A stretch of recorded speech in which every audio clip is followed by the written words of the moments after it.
ನಮಸ್ತೆ.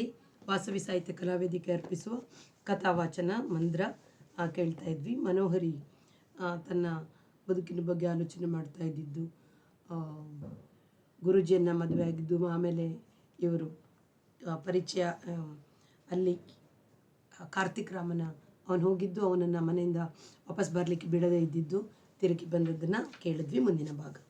ಬೆಳಿಗ್ಗೆ 9:00 ಒಂದು ಫೋನ್ ಬಂತು. ಹೆಂಗಸಿನ ಧ್ವನಿ. ಮೇಡಮ್, ನಿನ್ನೆ ಹಲವು ಸಲ ಫೋನ್ ಮಾಡಿದೆ, ಯಾರು ಎತ್ತಿಕೊಳ್ಳಲಿಲ್ಲ. ನಾನು ಸೋದರಿ ಸಂಸ್ಥೆ ಉಪಕಾರ್ಯದರ್ಶಿನಿ ಸರಳಾ ಶ್ರೀವಾಸ್ತವ್ ಅಂತ. ನಿಮ್ಮದೊಂದು ಸಂದರ್ಶನ ಬೇಕಿತ್ತು. ನಾನು ಯಾವ ಪೇಪರ್ನವರಿಗೂ ಸಂದರ್ಶನ ಕೊಡೋಲ್ಲ. ಇವಳು ತಟ್ಟನೆ ಉತ್ತರಿಸಿದಳು. ನಾವು ಪೇಪರ್ನವರಲ್ಲ, ಕಷ್ಟದಲ್ಲಿರುವ ಹೆಂಗಸರಿಗೆ ನೆರವು ನೀಡುವ, ಹೆಂಗಸರಲ್ಲಿ ಅವರಿಗೆ ಆಗುತ್ತಿರುವ ಅನ್ಯಾಯದ ಅರಿವು ಮೂಡಿಸುವ ಸಂಸ್ಥೆ. ಸದ್ದಿಲ್ಲದೆ ಕೆಲಸ ಮಾಡೋದು ನಮ್ಮ ವಿಧಾನ. ಸಂದರ್ಶನ ಕೊಡೋಕ್ಕೆ ನಿಮ್ಗೆ ಇಷ್ಟವಿಲ್ಲದಿದ್ದರೆ ಬೇಡಿ. ನಾನು ಬಂದು ಭೇಟಿಯಂತೂ ಆಗ್ತೀನಿ. ನೀವು ಮಾಡ್ತಿರೋ ಕೆಲಸ ತೋರಿಸ್ತೀನಿ. ನಾವು ಮಾಡ್ತಿರೋ ಕೆಲಸ ತೋರಿಸ್ತೀನಿ. ನಿಮಗೆ ನಮ್ಮಲ್ಲಿ ನಂಬಿಕೆ ಬಂದರೆ ಮುಂದಿನ ಮಾತಾಡಿ, ಇಲ್ಲದಿದ್ದರೆ ಬೇಡಿ. ಇವಳು ಒಪ್ಪಿಕೊಂಡಳು. 1 ತಾಸಿನಲ್ಲಿ ಬರುವುದಾಗಿ ಆಕೆ ಹೇಳಿದಳು. ಸುಮಾರು 30ರ ವಯಸ್ಸು. ಸರಳವಾದ ಸೀರೆಯುಟ್ಟು ಕುಪ್ಪಸ ತೊಟ್ಟಿದ್ದಳು. ಎಡಗೈಗೆ ಚರ್ಮದ ಪಟ್ಟಿಯ ಗಡಿಯಾರ ಬಿಟ್ಟರೆ ಬಾಳೆ, ಸರ, ಓಲೆ ಮೊದಲಾಗಿ ಯಾವ ಒಡವೆಯೂ ಇಲ್ಲ. ಹಣೆಗೆ ಕುಂಕುಮವಿಲ್ಲ. ನೋಡಿದ ತಕ್ಷಣ ಮನೋಹರಿಗೆ ಇವಳು ವಿಧವೆ ಅನ್ನಿಸಿತು. ಸಾಧಾರಣ ಲಕ್ಷಣದ ಮುಖ, ಬಣ್ಣ, ಮೈಕಟ್ಟು. ಮುಖಕ್ಕೆ ತುಸುವಾದರೂ ಪ್ರಸಾದನವಾಗಲಿ ತುಟಿಗೆ ಬಣ್ಣವಾಗಲಿ ಇಲ್ಲ. ಹಿಂದಕ್ಕೆ ಎಳೆದಿದ್ದ ಬಾಬ್ ಮಾಡಿಸಿದ ಕರಿ ಕೂದಲು. ತನ್ನ ಕೈಚೀಲದ ಜೊತೆಗೆ ಇನ್ನೊಂದು ಚೀಲ ಹಿಡಿದಿದ್ದಳು. ಇವಳು ತನ್ನ ಆಫೀಸ್ ಕೋಣೆ ಕರೆದೊಯ್ದು ಕೂರಿಸಿದ ಮೇಲೆ ತನ್ನ ಸಂಸ್ಥೆಯ ಎಲ್ಲ ಕೆಲಸ ಕಾರ್ಯಗಳನ್ನು ವಿವರಿಸಿದಳು. ಹೆಂಗಸಿಗೆ ಎಲ್ಲೆಲ್ಲೂ ಅನ್ಯಾಯವಾಗುತ್ತಿದೆ. ಮನೆಯಲ್ಲಿ ತಾಯಿಯೇ ಹುಡುಗಿಯನ್ನು ಕಡೆಗಣಿಸಿ ಗಂಡು ಮಕ್ಕಳನ್ನು ಎತ್ತಿ ಹಿಡಿಯುತ್ತಾಳೆ. ಶಾಲಾ ಕಾಲೇಜುಗಳಲ್ಲಿ ಹುಡುಗಿಯರಿಗೆ ಆಗುವ ಕೀಟಳೆ, ಹಿಂಸೆ, ವರದಕ್ಷಿಣೆ, ಅತ್ತೆಯ ಕಾಟ, ದುಷ್ಟ ಅಭ್ಯಾಸಗಳ ಗಂಡ, ಇವನ್ನೆಲ್ಲ ಹೆಂಗಸರ ಅರಿವಿಗೆ ತರುವುದೇ ನಮ್ಮ ಕೆಲಸ. ಈ ಸಂಚಿಕೆಗಳನ್ನು ನೋಡಿ ಎಂದು ತನ್ನ ಇನ್ನೊಂದು ಚೀಲದಲ್ಲಿದ್ದ 6 ಆಯ್ದ ಸಂಚಿಕೆಗಳನ್ನು ತೆಗೆದು ಮೇಜಿನ ಮೇಲೆ ಇಟ್ಟು ಹೇಳಿದಳು. ಇವು ವೃತ್ತಪತ್ರಿಕೆಗಳ ಥರ ಉದ್ರೇಕ ಹುಟ್ಟಿಸುವ ಬರಹಗಳಲ್ಲ. ಮಹಿಳೆಯರ ಸಮಸ್ಯೆಗಳನ್ನು ಗಂಭೀರವಾಗಿ ಚರ್ಚಿಸುವ, ಚಿತ್ರಿಸುವ ಲೇಖನಗಳು. ಇವುಗಳ ಪ್ರಸಾರ ಕೂಡ ಸೀಮಿತ. ಪತ್ರಿಕಾ ಅಂಗಡಿಗಳಲ್ಲಿ ಸಿಕ್ಕೋದಿಲ್ಲ. ನೀವೊಬ್ಬರು ನರ್ತಕಿ, ಬೆಡಗು ಇರೋರು ಅನ್ನೋದು ನಮಗೆ ಮುಖ್ಯವಲ್ಲ. ಆದರೆ ನಿಮಗೆ ಅನ್ಯಾಯವಾಗಿದೆ ಅಂತ ನಮ್ಗೆ ಅನ್ನಿಸ್ತಿದೆ. ನಿಮಗಿಂತ 40 ವರ್ಷಕ್ಕೆ ಹಿರಿಯ ಗುರುವನ್ನು ನೀವು ಮದುವೆಯಾದದ್ರೂ ಹೇಗೆ? ಆಗದಿದ್ದರೆ ವಿದ್ಯೆ ಹೇಳ್ಕೊಡಲ್ಲ ಅಂತ ಅವರು ಬಲೋದ್ಬಂಧ ಮಾಡಿಲ್ವೇ? ಬರೀ ನಿಮ್ಮೊಬ್ಬರ ಅನುಭವವಲ್ಲ, ಕಲೆಯಲ್ಲಿ ಆಸಕ್ತಿ ಇರೋ ಎಷ್ಟೋ ಜನ ಹೆಣ್ಣು ಮಕ್ಕಳನ್ನು ಹೀಗೆ ಶೋಷಿಸೋದಿಲ್ಲ. ಸಂಗೀತದಲ್ಲಿ, ಸಾಹಿತ್ಯದಲ್ಲಿ, ನರ್ತನದಲ್ಲಿ, ಉಳಿದ ಎಷ್ಟೋ ಕ್ಷೇತ್ರಗಳಲ್ಲಿ ಕೂಡ. ಆಮೇಲೆ ಪೇಪರ್ನವರು ಮಸಾಲೆ ಸುದ್ದಿ ಮಾಡಿ ಗೂಬೆ ಕೂರಿಸೋದು ಹುಡುಗಿಯ ಮೇಲೆ. 40 ವರ್ಷಕ್ಕೆ ದೊಡ್ಡ ಗಂಡಸು ಮದುವೆ ಆಗ್ಬೋದು. 10 ವರ್ಷಕ್ಕೆ ಚಿಕ್ಕವನೊಡನೆ ನರ್ತನ ಮಾಡಿದರೆ ಯಾಕೆ ಕುಹುಕದ ಸುದ್ದಿ ಮಾಡಬೇಕು? ಪತ್ರಿಕೆಯವರು ಬಣ್ಣ ಸವರಿ ತಿರುಚ್ತಾರೆ ಅಂತ ನೀವು ಸುಮ್ಮನಿದ್ರೆ ಸತ್ಯ ತಿಳಿಯೋದು ಹೇಗೆ?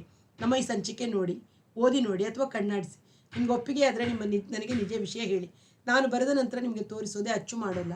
ಇದು ನನ್ನ ಭಾಷೆ. ಆಕೆ ತನ್ನ ಪರಿಚಯವನ್ನು ಇನ್ನಷ್ಟು ಹೇಳಿದಳು. PhD ಮಾಡಿದ್ದಾಳೆ. ಲೇಡಿ ಶ್ರೀರಾಮ್ ಕಾಲೇಜ್ನಲ್ಲಿ ಲೆಕ್ಚರ್. ಸಂಚಿಕೆಗಳನ್ನು ತೆಗೆದು ಕಣ್ಣಾಡಿಸಿದಳು. ಒಂದು ಚಿತ್ರವಿಲ್ಲ, ಉದ್ವೇಗ ಹುಟ್ಟಿಸುವ ಶೀರ್ಷಿಕೆಗಳಿಲ್ಲ, ಗಂಭೀರ ಗ್ರಂಥದ ಶೈಲಿ. ಇವಳಿಗೆ ಅವಳಲ್ಲಿ ನಂಬಿಕೆ ಹುಟ್ಟಿತು. ಯಾಕೆ ಹೇಳಬಾರದು ಎನ್ನಿಸ್ತು. ಬರ್ಕೊಳ್ಳಿ, ಹೇಳ್ತೀನಿ ಎಂದಳು. ಅವಳು ಕಾಗದ ಪೆನ್ನು ತೆಗೆದುಕೊಂಡು ಕುಳಿತಳು. ತಾಯಿ, ತಮ್ಮರ ತನ್ನ ಹಿನ್ನೆಲೆ, ನರ್ತನಕ್ಕೆ ಜೀವನವನ್ನು ಮುಡಿಪಾಗಿಡುವ ನಿಶ್ಚಯ, ಗುರುವಿಗೆ ಕಾಯಿಲೆಯಾದಾಗ ತಾನು ಸೇವೆ ಮಾಡಿದ್ದು, ಅವರು ಮಗಳ ಊರಿಗೆ ಹೋಗುವ ನಿಶ್ಚಯ ಮಾಡಿದಾಗ ತನಗಾದ ವಿಹ್ವಲ, ತಾನೇ ಅವರಿಗೆ ಮದುವೆ ಪ್ರಸ್ತಾಪವನ್ನು ಮಾಡಿದುದನ್ನು ಹೇಳಿ, ಆದರೆ ಅಷ್ಟು ವಯಸ್ಸಾದ ಅವರು 22ರ ನನಗೆ ಈ ಮದುವೆಯ ಸಾಧಕ ಬಾಧಕಗಳನ್ನು ಬಿಡಿಸಿ ಹೇಳಲಿಲ್ಲ. ತನಗಿನ್ನು ಪ್ರಾಯವಿದೆ ಎಂಬುದನ್ನೆಲ್ಲ ಹೇಳಿಬಿಟ್ಟಳು. ಆಮೇಲೆ ನಿಮಗೂ ತಾಯಿಗೂ ಹೇಗಿದೆ ಸಂಬಂಧ? ವಿಧವೆಯಾದ ತಾನು ಮಕ್ಕಳನ್ನು ಬೆಳೆಸಿ ಒಳ್ಳೆಯ ಸ್ಥಿತಿಗೆ ತರಬೇಕು ಅಂತ ಅಮ್ಮನಿಗೆ ಛಲವಿತ್ತು. ನನ್ನ ಹಠದಿಂದ ಅವಳಿಗೆ ಬೇಸರವಾಯಿತು. ತನ್ನ ವಯಸ್ಸಿನವನಾಗಿದ್ದರೆ ಒಪ್ಕೊಳ್ತಿದ್ಲೋ ಏನೋ. ಆದರೆ ನನ್ನ ತಂದೆಯ ವಯಸ್ಸಿನ ಮುದುಕರನ್ನು ಅಳಿಯ ಅಂತ ಒಪ್ಕೊಳ್ಳೋದು ಅವಳಿಗೆ ಸಾಧ್ಯವಾಗಲಿಲ್ಲ. ನಮ್ಮ ಸಂಬಂಧ ತಣ್ಣಗಾಯಿತು, ದೂರವಾಯಿತು. ಈಗ ವರ್ಷಕ್ಕೊಂದು ಕಾಗದವೂ ಇಲ್ಲ, ಫೋನೂ ಇಲ್ಲ. ಅವಳ ಪ್ರೀತಿಯ ಆಸರೆ ಎಲ್ಲ ನನ್ನ ತಮ್ಮನ ಮೇಲೆ ನೆಟ್ಟು ಬಿಟ್ಟಿತ್ತು. ನೌಕರಿಯಿಂದ ನಿವೃತ್ತಳಾಗಿದ್ದಾಳೆ. ತಮ್ಮ ಹೈದರಾಬಾದ್ನಲ್ಲಿ ಇಂಜಿನಿಯರ್, ಮದುವೆಯಾಗಿ ಮಕ್ಕಳಿದ್ದಾರೆ.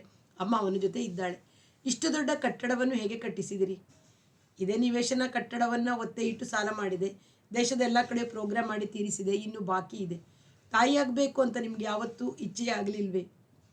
ಇದನ್ನು ಉತ್ತರಿಸಬೇಕೋ ಬೇಡೋ ಅಂತ ಅನುಮಾನಿಸಿದಳು. ಹೇಳಿ. ಸೋದರಿಯೊಡನೆ ಸತ್ಯವನ್ನು ಬಚ್ಚಿಡೋದಕ್ಕೆ ಹಿಂಜರಿಬೇಕು ಒತ್ತಾಯ ಮಾಡಿದಳು. ತನಗಾಗಿದ್ದ ಬಸರನ್ನು ತೆಗೆಸಿದುದು, ಇಷ್ಟು ಮುದುಕವೀರ್ಯದಿಂದ ಹುಟ್ಟುವ ಮಗುವು ದುರ್ಬಲವಾಗಿರುತ್ತದೆ ಎಂಬ ಭಯದಿಂದ ತಾನು ಶಸ್ತ್ರಚಿಕಿತ್ಸೆ ಮಾಡಿಕೊಂಡದ್ದು ಎಲ್ಲವನ್ನೂ ಹೇಳಿದಳು. ಡಾಕ್ಟರ್ ಸರಳಾ ಶ್ರೀವಾತ್ಸವ್ ಅವರು ಹೋಗಿ ಮರುದಿನವೇ ಸಂದರ್ಶನದ ಟೈಪ್ ಮಾಡಿ ಬಂದು ತೋರಿಸಿದರು. ನೀವು ಹೇಳಿದ್ದೊಂದು ನಾನು ಬರೆದೊಂದು ಆಗಬಾರ್ದು. ಟೈಪ್ ಪ್ರತಿಯೊಂದನ್ನು ನೋಡಿ ತಿದ್ದಿಕೊಡಿ. ನಿಮ್ಮ ಸಮ್ಮತಿ ಇಲ್ಲದ ಒಂದು ವಾಕ್ಯವನ್ನು ನಾವು ಅಚ್ಚು ಮಾಡೋಲ್ಲ. ಇದೆಲ್ಲ ಯಾಕೆ ಅಚ್ಚಾಗಬೇಕು ಅಂತ ಅನ್ನಿಸಿತು ಮನೋಹರಿಗೆ ಒಮ್ಮೆ. ಆದರೆ ತನಗೆ ಜೀವನದಲ್ಲಿ ತುಂಬ ಅನ್ಯಾಯವಾಗಿದೆ ಎಂಬ ಭಾವನೆಯನ್ನು ಹೇಳಿಕೊಂಡಿದ್ದರಿಂದ ನಿನ್ನೆ ಮನಸ್ಸು ತುಸು ಹಗುರವಾಗಿತ್ತು. ಹೇಳಿಕೊಳ್ಳಬಹುದಾದವರು ನನಗೆ ಯಾರೂ ಇಲ್ಲ. ತಾಯಿಯಂತೂ ದೂರ ಇದ್ದಾಳೆ. ಇವರಾದರೂ ಸೋದರಿಯರ ಬಳಗ ಎನ್ನುತ್ತಿದ್ದಾರೆ. ನನ್ನ ಸಮ್ಮತಿ ಇಲ್ಲದ ಒಂದು ವಾಕ್ಯವನ್ನು ಮುದ್ರಿಸುವುದಿಲ್ಲವೆಂಬ ಪ್ರಾಮಾಣಿಕತೆ ತೋರಿಸಿದ್ದಾಳೆ. ಮಾಡಿಕೊಳ್ಳಲಿ. PhD ಮಾಡಿರುವ ಹುಡುಗಿ ಮದುವೆ ಆಗಿಲ್ವಂತೆ, ಮಾಡಿಕೊಳ್ಳಲ್ವಂತೆ. ಮದುವೆಯಿಂದಲೇ ಹೆಂಗಸಿನ ಜೀವನ ಸಾರ್ಥಕವಾಗಬೇಕಾಗಿಲ್ಲ ಅಂತಾಳೆ. ಇವಳ ಬಗೆಗೆ ಸ್ನೇಹ ಹುಟ್ಟಿತು. ಎಲ್ಲ ಸರಿಯಾಗಿದೆ, ಅಚ್ಚು ಮಾಡಿ ಎಂದಳು. ಒಂದು ವಾರದ ನಂತರ ತನ್ನ ಸಂದರ್ಶನವಿರುವ ಸಂಚಿಕೆ ಅಂಚೆಯಲ್ಲಿ ಬಂತು. ಇನ್ನೂ 2 ಲೇಖನಗಳು. ಅವಳು ಅದನ್ನು ಓದಲಿಲ್ಲ. ತನ್ನ ಸಂದರ್ಶನವನ್ನು ಮತ್ತೊಮ್ಮೆ ಓದಿಕೊಂಡಾಗ ಇವನ್ನೆಲ್ಲ ಯಾಕೆ ಮುದ್ರಿಸಬೇಕು? ನನ್ನ ಕಥೆಯನ್ನು ನಾನೇ ಬೀದಿಯ ಲೌಡ್ ಸ್ಪೀಕರ್ನಲ್ಲಿ ಹೇಳಿಕೊಂಡಂತೆ ಅನ್ನಿಸಿತು. ನಾನೇ ಒಪ್ಪಿಗೆ ಕೊಟ್ಟಿದ್ದೆ ಎಂಬ ನೆನಪಾಗಿ ಇದು ಸರಳಾ ಶ್ರೀವಾಸ್ತವಳಂತ ಕೆಲವೇ ಜನ ವಿದ್ಯಾವಂತ ಮಹಿಳೆಯರು ಓದಿಕೊಳ್ಳುವ ಪ್ರತಿ ಎಂಬ ಸಮಾಧಾನ ತಂದುಕೊಂಡು ಸಂಚಿಕೆಯನ್ನು ಮೇಜದ ಖಾನೆಯಲ್ಲಿಟ್ಟಳು. ಆದರೆ 3ನೆಯ ದಿನ ಹಿಂದಿ ಮತ್ತು ಇಂಗ್ಲಿಷ್ ಪತ್ರಿಕೆಯಲ್ಲಿ ಇದೇ ಸುದ್ದಿಯನ್ನು ಸುರುಸುರು ಬತ್ತಿ ಹೊತ್ತಿಸಿದಷ್ಟು ಢಾಳಾಗಿ ಪ್ರಕಟಿಸಿದ್ದರು. ಮನೋಹರಿಯು ಮುದುಕ ಗಂಡನಿಗೆ ಕೊಟ್ಟ ತಿರುಗೇಟು ಎಂದು ಒಂದು ಪತ್ರಿಕೆಯ ಶೀರ್ಷಿಕೆ ಕೊಟ್ಟಿತ್ತು. ಲಲಿತಕಲಾ ಕ್ಷೇತ್ರದಲ್ಲಿ ಸ್ತ್ರೀ ಶೋಷಣೆಯ ವಿರುದ್ಧ ಕತ್ತಿ ಬಿಚ್ಚಿದ ನರ್ತಕಿ ಎಂದು ಇನ್ನೊಂದು ಪತ್ರಿಕೆ. ತನ್ನ ತಾಯ್ತನಕ್ಕೆ ಎರವಾದ ದಾರುಣ ಸ್ಥಿತಿ ಆಳಲು ಎಂದು ಮತ್ತೊಂದರ ಉಪಶೀರ್ಷಿಕೆ. ಸೋದರಿಯಲ್ಲಿದ್ದ ಮುಖ್ಯಾಂಶಗಳನ್ನು ರಂಜಿಸಿ ಶೀರ್ಷಿಕೆಯ ಉಪಶೀರ್ಷಿಕೆಗಳನ್ನು ಇತ್ತು ಪ್ರಕಟಿಸಿದ್ದವು. 2 ಪತ್ರಿಕೆಗಳು ಹೆಚ್ಚಿನ ವಿವರಗಳೇ ನಮ್ಮ ಭಾನುವಾರದ ಸಂಚಿಕೆ ನೋಡಿ ಎಂದು ಕೂಡ ಹಾಕಿದ್ದು. ಇವಳಿಗೆ ಫೋನ್ಗಳ ಮೇಲೆ ಫೋನ್. ಮೇಡಮ್, ನಮಗೊಂದು ಸಂದರ್ಶನ ಕೊಡಿ, ನಿಮ್ಗೆ 500 ರೂಪಾಯಿ ಕೊಡ್ತೀವಿ ಎಂದು ಒಂದು. ನಮಗೆ ಸಂಪೂರ್ಣ ಮೀಸಲಾದ ಸಂದರ್ಶನ ಕೊಟ್ಟರೆ 1000 ರೂಪಾಯಿ ಸಂಭಾವನೆ ಎಂದು ಇನ್ನೊಂದು. ಸೋದರಿಯ ವಿಷಯವನ್ನು ನೀವು ಹೇಗೆ ಬೆಳೆಸ್ಕೊಂಡ್ರಿ ಎಂದು ಕೇಳಿದರೆ, ಒಮ್ಮೆ ಪ್ರಕಟವಾದರೆ ಸಾಕು, ಸುದ್ದಿಯಾಗಿ ಬೆಳೆಸಿಕೊಳ್ಳುವ ಅಧಿಕಾರ ನಮಗಿದೆ, ನಾವೇನದನ್ನು ತದ್ವತ್ ಪುನರ್ಮುದ್ರಿಸಿಲ್ಲ ಎಂದರು. ಅವಳಿಗೆ ಸೋದರಿಯ ಮೇಲೆ ಸಿಟ್ಟು ಬಂತು. ಡಾಕ್ಟರ್ ಸರಳಾ ಶ್ರೀವಾಸ್ತವಳಿಗೆ ಫೋನ್ ಮಾಡಿದಳು. ಮೇಡಮ್, ಪೇಪರ್ನವರೇ ಹಾಗೆ, ಯಾವುದರ ಗಾಂಭೀರ್ಯವನ್ನು ಉಳಿಸೋಲ್ಲ, ಎಲ್ಲವನ್ನು ಬೀದಿಪಾಲ್ ಮಾಡ್ತಾರೆ. ಆದರೂ ನಮ್ಮ ಪತ್ರಿಕೆಯ ಸಂದರ್ಶನಕ್ಕೆ ತನ್ನದೇ ಆದ ಮೌಲ್ಯವಿದೆ, ಅದು ಗಂಭೀರ ಚಿಂತನೆಗೆ ಮೂಲವಾಗಲಿದೆ ಎಂದಳು. ಅನಂತರ, ನೀವೊಬ್ಬ ಸೋದರಿ, ಇಂಥದಕ್ಕೆಲ್ಲ ಸೂಕ್ಷ್ಮ ಮನಸ್ಸಿನವರು ಆಗಬಾರ್ದು. ಪ್ರತಿಯೊಂದು ಪೇಪರ್ನವರು ನಮ್ಮ ಪತ್ರಿಕೆಯ ಆಧಾರವನ್ನು ಉಲ್ಲೇಖಿಸಿ ಬರೆದಿದ್ದಾರೆ. ಆದರೆ ಗಂಭೀರ ಮನಸ್ಸಿನವರು ನಮ್ಮ ಪತ್ರಿಕೆಯನ್ನು ತರಿಸಿ ಓದ್ತಾರೆ. ಇಂತಹ ರಂಜಕ ವ್ಯಾಖ್ಯಾನಗಳನ್ನು ಉಪೇಕ್ಷಿಸಬೇಕು, ನೀವು ಗಟ್ಟಿಯಾಗಬೇಕು ಎಂದಳು. 1 ವಾರ ಕಳೆದಿತ್ತು. ಮಧ್ಯಾಹ್ನ ಶಾಲೆಯಲ್ಲಿದ್ದಳು. ಈ ಮನೆಯಿಂದ ಫೋನ್ ಬಂತು. ಮಾತನಾಡುತ್ತಿದ್ದವಳು ಅಡಿಗೆಯೇ ರಾಜಿ. ದೀದಿ, ಗುರುಜಿಯ ಮಗಳು ಬಂದಿದ್ದಾರೆ, ಪಿತಾಜಿನ ಕರ್ಕೊಂಡು ಹೋಗೋಕ್ಕೆ ನಿಮ್ಮನ್ನು ಕರಿ ಅಂತಿದ್ದಾರೆ. ಅವಳಿಗೆ ಒಂದು ಕ್ಷಣ ಏನೂ ಅರ್ಥವಾಗಲಿಲ್ಲ. ಗುರುಜಿಯ ಮಗಳು ಲಕ್ಕಿಂಪುರದವಳು, ನನ್ನ ತಾಯಿ ವಯಸ್ಸಿನವಳು. ಈಗ 60 ತುಂಬಿದೆ. ನನ್ನ ಮದುವೆಯಾದಾಗಿಂದ ನನ್ನನ್ನು ದ್ವೇಷಿಸ್ತಾಳೆ. ತನ್ನ ವೃದ್ಧ ತಂದೆಗೆ ಮೋಹದ ಜಾಲ ಬೀರಿ ಮದುವೆಯಾಗಿ ಅವರ ವಿದ್ಯೆಯನ್ನೆಲ್ಲ ಲಪಟಾಯಿಸಿಕೊಂಡವಳೆಂದು ಎದುರಿಗೆ ನಿಂತು ಬೈದು ಹೋಗಿದ್ದಳು.